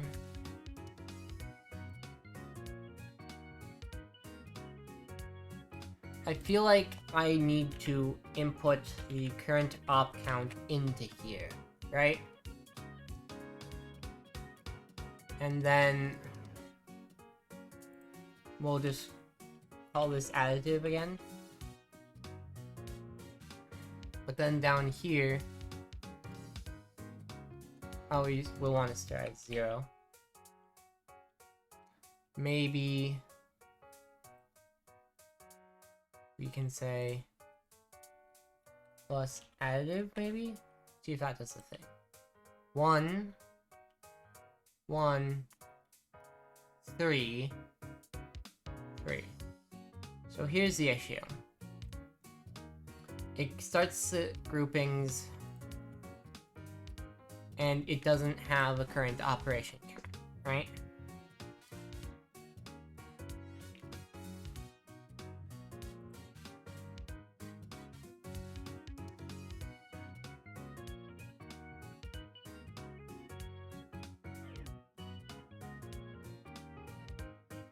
I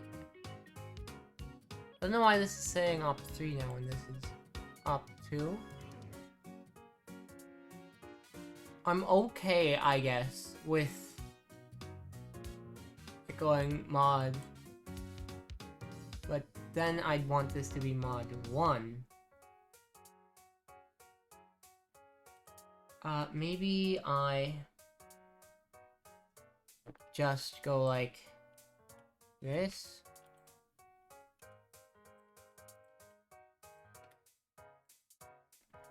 You know?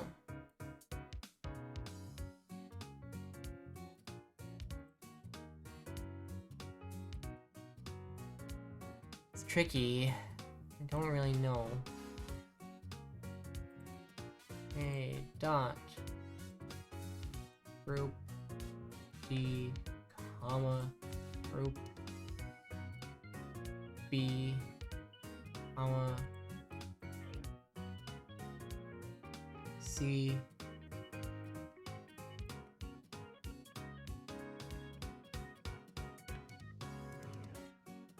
so that is, I'm noticing it goes 2, 3 now, and then 2, so that's not right, but maybe instead I go like this.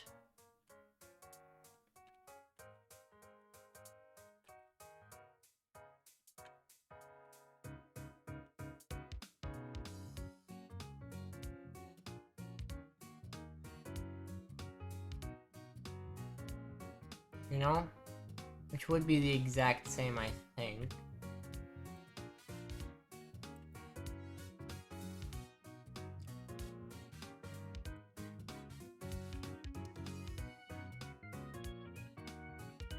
Like, I'm unfortunately never gonna get it perfect, I think. I think the way I designed the format is just too annoying.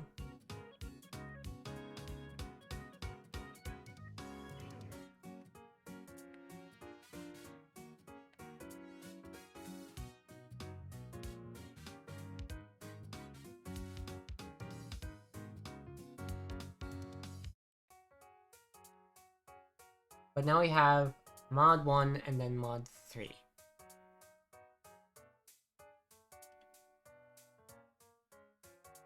Like, it's one thing for it to refuse to update the way I'd like it to.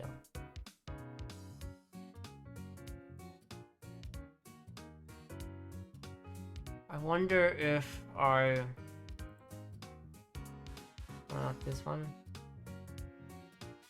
So then that'd be 1, 2, and if I guess try like this again.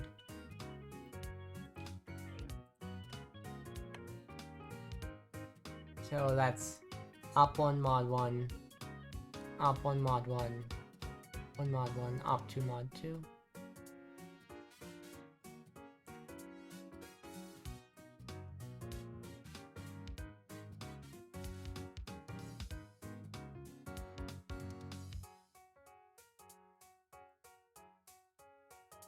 So this is going to require a lot of rewriting and thinking for the actual JSON files.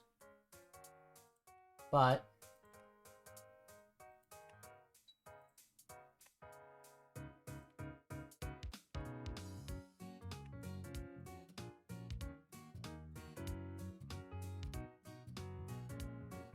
there we go.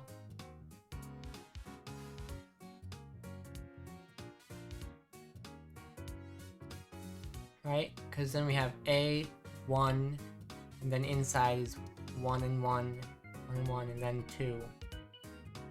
So I suppose that's for the best. But what happens then if instead of E, we had another group, right?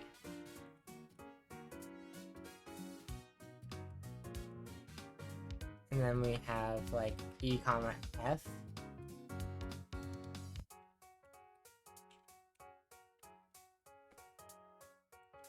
Does this then mod 2, then this goes into mod 1 on the inside. That I can live with. Op 1 and mod 1. Yeah, I can live with that. The only thing I can't live with, necessarily,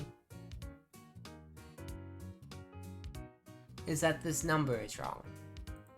Right? Because really the number of operations is 1, 2, 3, 4, and 5 if you don't count the things. So I wonder if I can say,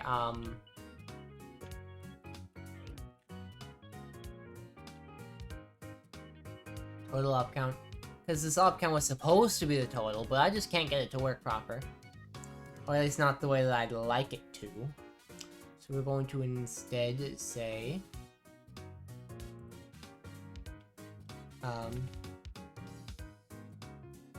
total up count plus equals 1.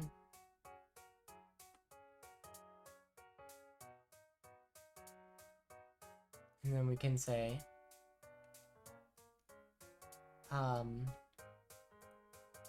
as another return value. No,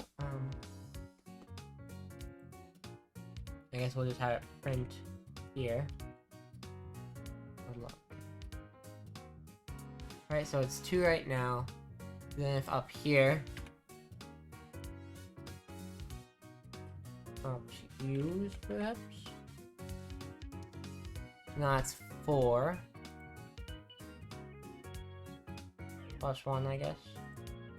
Well, 6 then. Fair enough.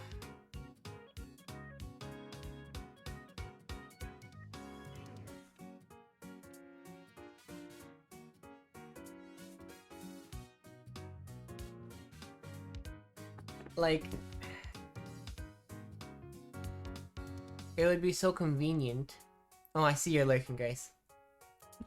Love to have you. It would be very convenient if I had myself... Like, if this worked the way it was supposed to. Which is basically the way this looks, right? 3 operations. 1, 2, 3. Count them. We can't do that because it hates me. Quite sharply. However, if I could have it be that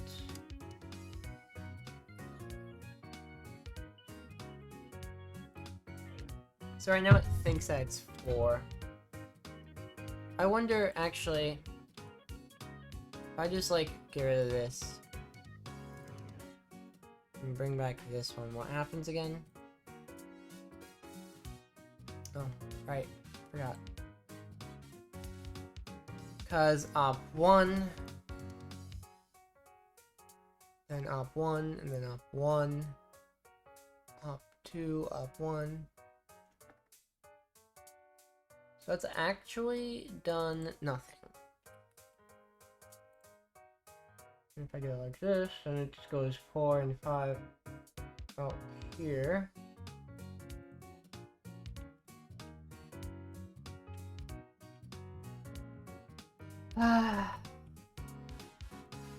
I'm just doomed to not get what I want. You know? But this is close enough, I think. Now, the number of operations was something I wanted to have as part of the JSON data I was saving, but it does not currently seem like that's something I'm going to be able to do, right? On the bright side, I do get the operations, like the operations formatted the way I want it. So, the question then becomes, do I go spend this entire stream removing the op count variable and editing the format to be the way I need it to be? Because if I were to do that, then this would go mod 1, and then mod 1, mod 1, op 1, mod 2. And then op 2, mod 2. And then I'd have to go through and do that for all of them. And I really, really, really, really, really don't want to do that. And I'm probably gonna get wrong, too. Shame. And I wonder again, what happens if I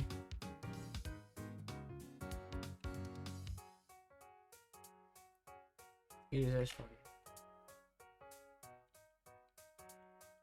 In equals this.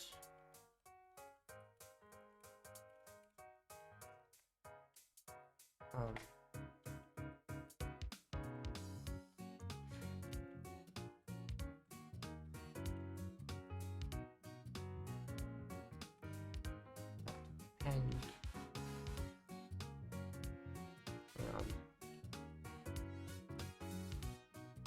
and in Python should work, right? Yeah. Cool.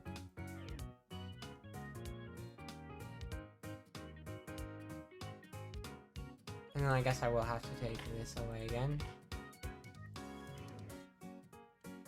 Oh, and this can't be an O. So we'll just make this an A.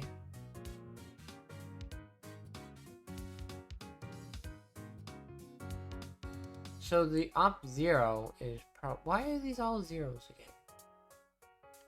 Why did that change?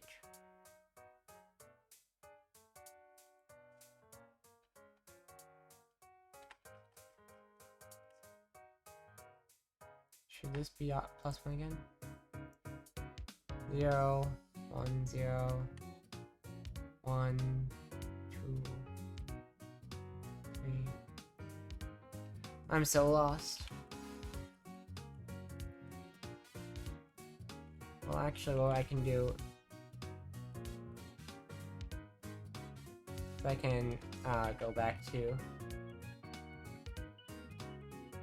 like this. Huh.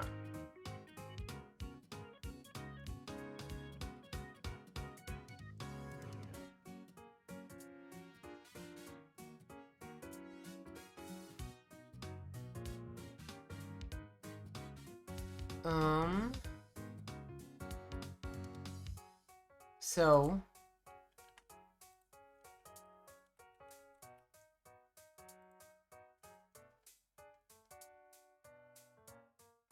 gosh, this is gonna require so much work to do. It's probably for the best, but I don't want to.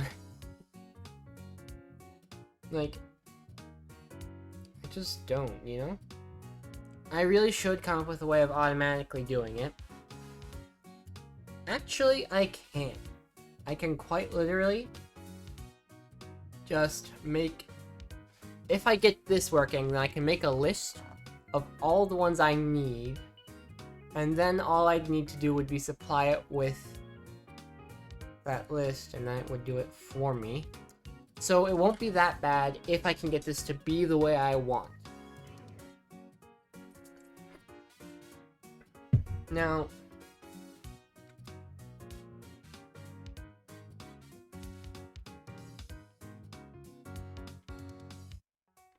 I will start with if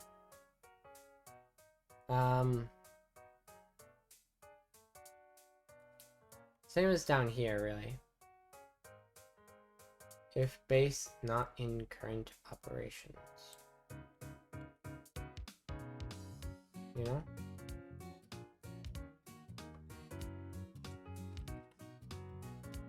Base not in current of operations.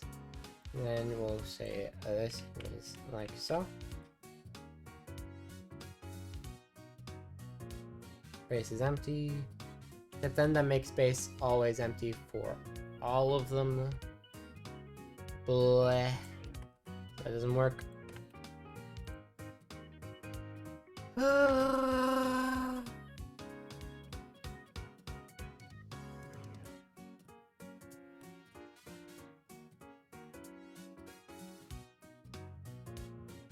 Hang on. Let's just undo a bunch of things really quick.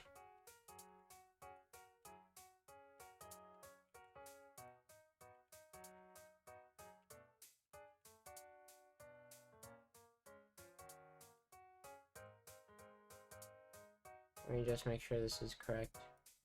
I don't know anything at this point.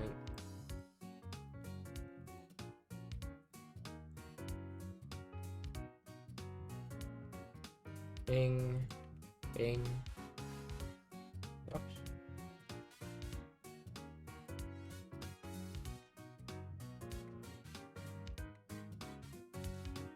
Mm-hmm.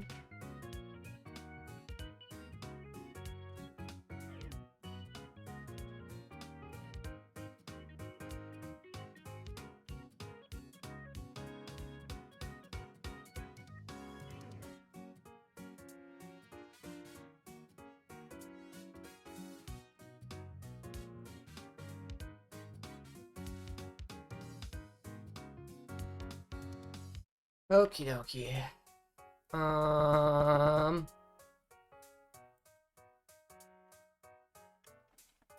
So...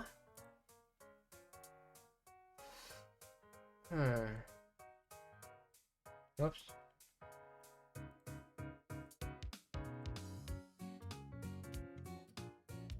We'll do the same as we did before.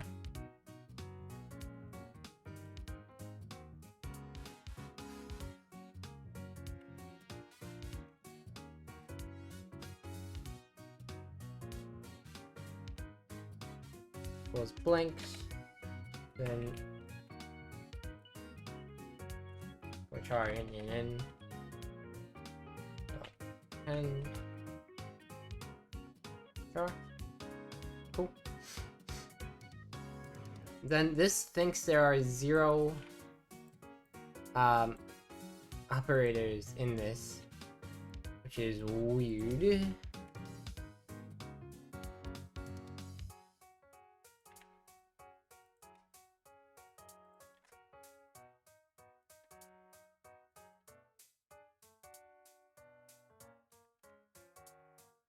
Oops. No, that's correct.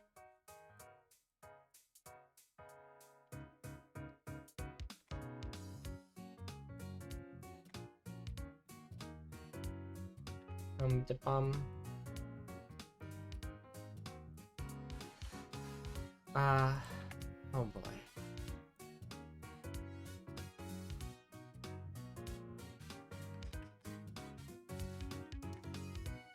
I just really don't want to redo all those JSONs because they're easier the way they are. Grr.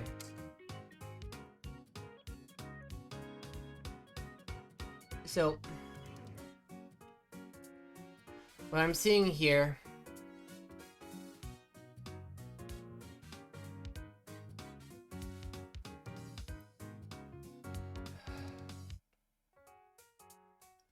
op 0 and mod 0, I guess, is fine. I don't like it, but like, I guess that is technically what this would be. Mod 0. But then why is the next? I guess.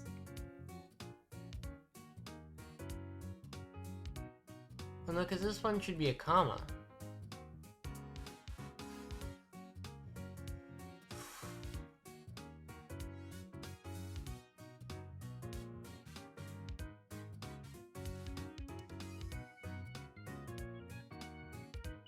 Let's print. Token input really quick. So we could get the comma properly.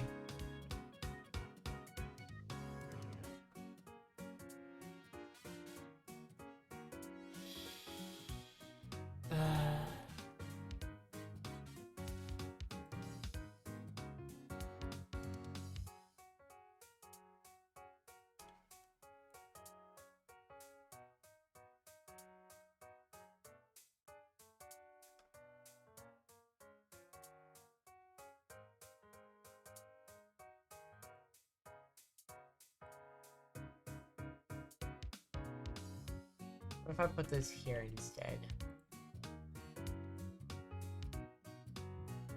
Does it actually do anything?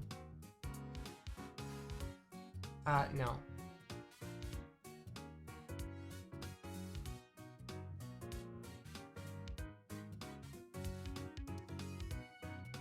No, that does nothing. Cool. This sucks.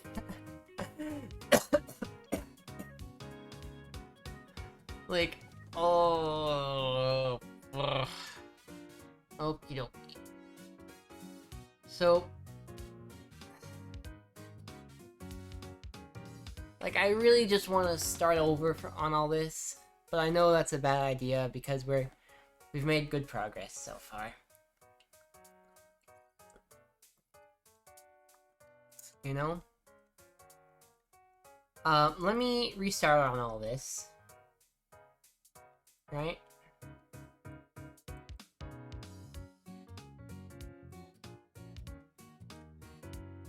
Copy this from them again. And we will just place all that.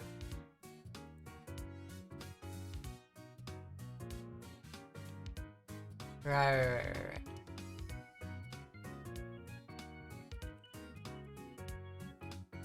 Then, whoops. Whoops.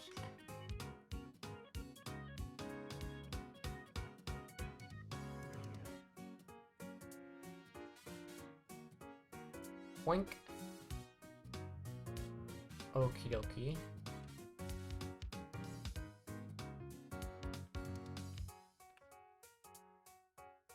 Like so, maybe? Okay. We'll call it this instead.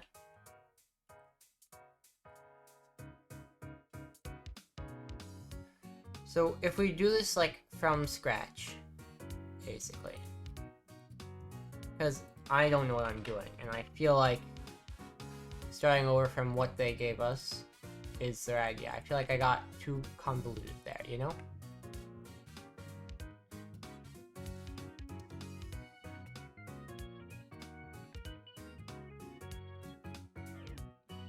Because what they gave us at the start wasn't terrible.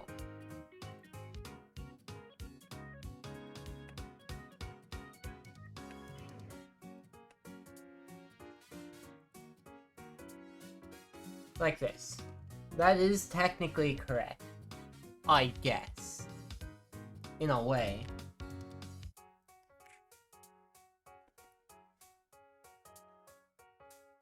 Here's my issues. One, redoing all the JSON would be terribly annoying and I don't want to. But the alternative is, well, I mean, there is no alternative. I just have to, and it sucks. What was the issue at first? Like, did I have any issues at first from using this one?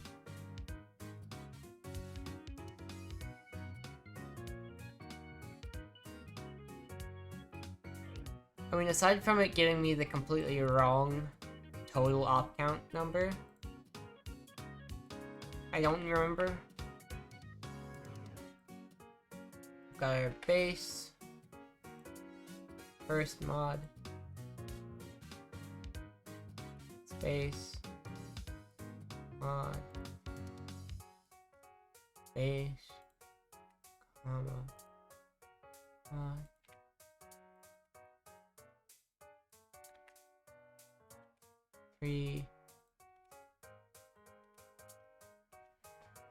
Okay, so the issue is right now,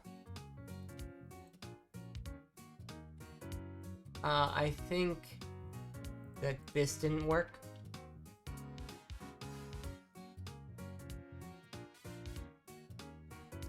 So right now we'd have mod.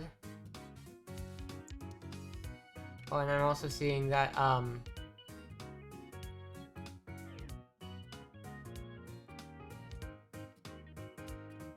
that's not it. That should be out of there. That was one of the issues we had before.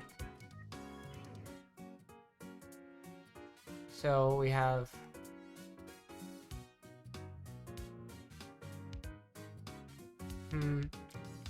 no.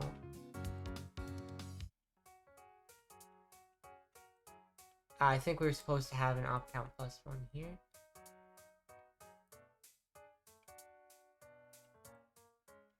Or maybe...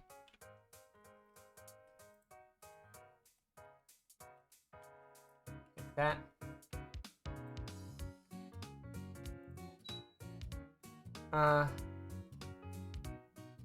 Okay, so last stop doesn't exist yet.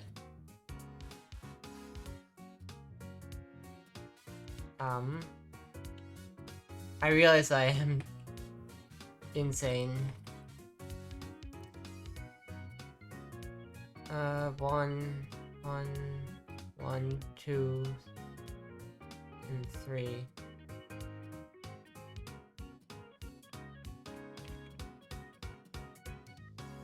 Okay. Then we'd have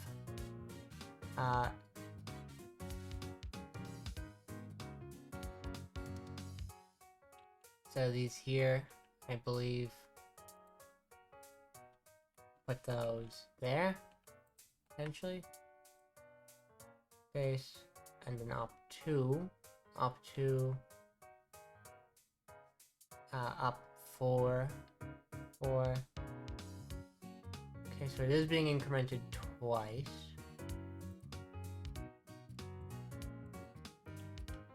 If I comment one of them out. We have op 1, op 1, op 2, mod 2, mod 0? What do you mean? What if I switch which one is commented? Op 1, op 1, mod 1, op 1, that seems better.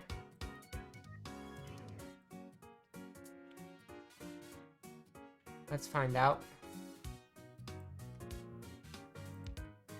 A dot group with B, comma,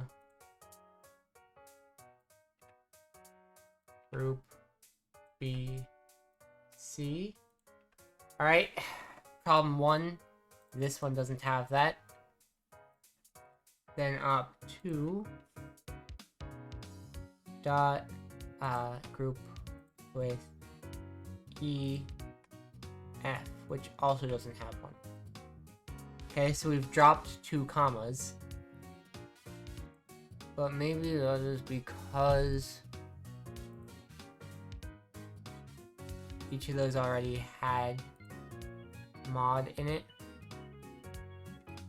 No, it wouldn't be. Why isn't operation?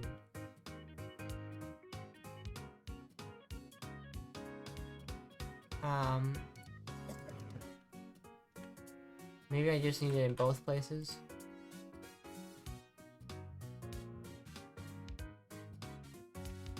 Or maybe do that and unuse that. 1, 1, 4, 5. Nope.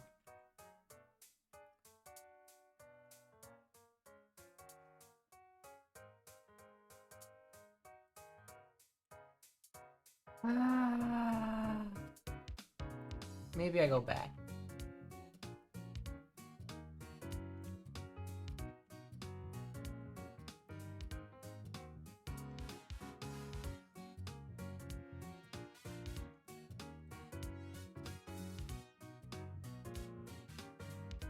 Whoops.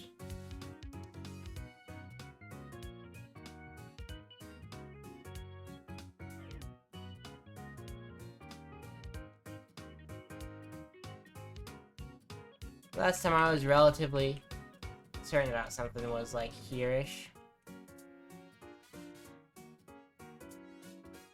So let's see.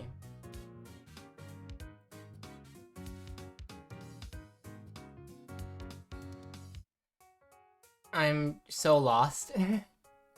I have no idea what I'm doing.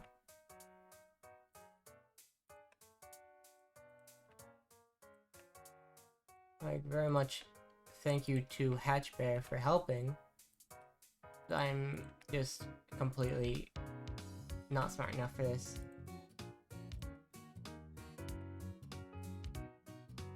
It doesn't help that I'm so particular about how I want it to end up. you know?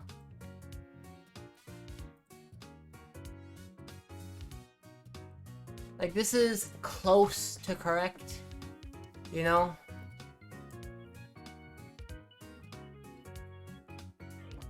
Like...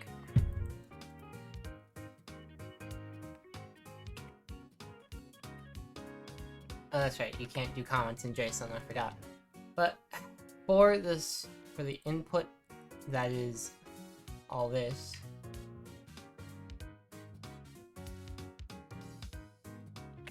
oops.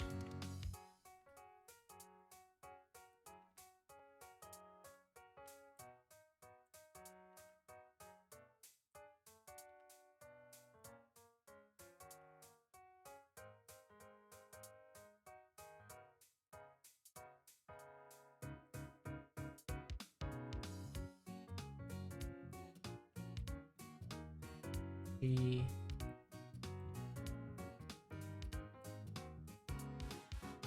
C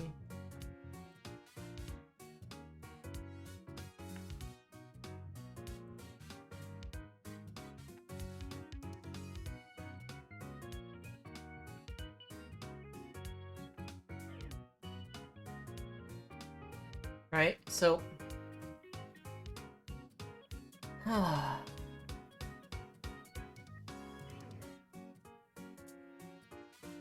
this isn't far off, is the thing. But the problems are problematic. You know, I don't have time tonight, unfortunately. I've got to read out. But it is just annoying how it's not quite how I want it to be. Because I want them all to increment, you know, as you go downwards. Like so here. Like 1. I mean, I guess it's fine if it goes mod, then mod 1. I mean, this probably isn't even good either. I guess, because my thought when I started doing it this way was that this isn't technically a modifier, because this is specifying that it's this, and then the actual mod 1 starts here, but then this is a type 2, so then the actual mod starts here, right? But that didn't quite happen. Anyway, I don't even know. I'm too EP. I'm gonna refresh to make sure they're actually, whoops, to make sure they're actually online.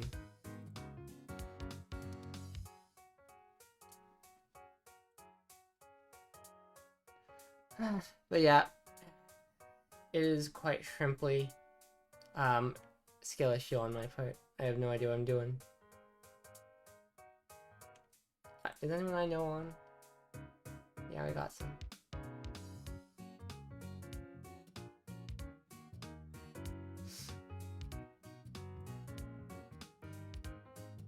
I know I've read them a lot recently, but I don't really want to introduce myself to someone new, and they're just the person I'm happiest rating at the moment. So, I'll see you guys next time.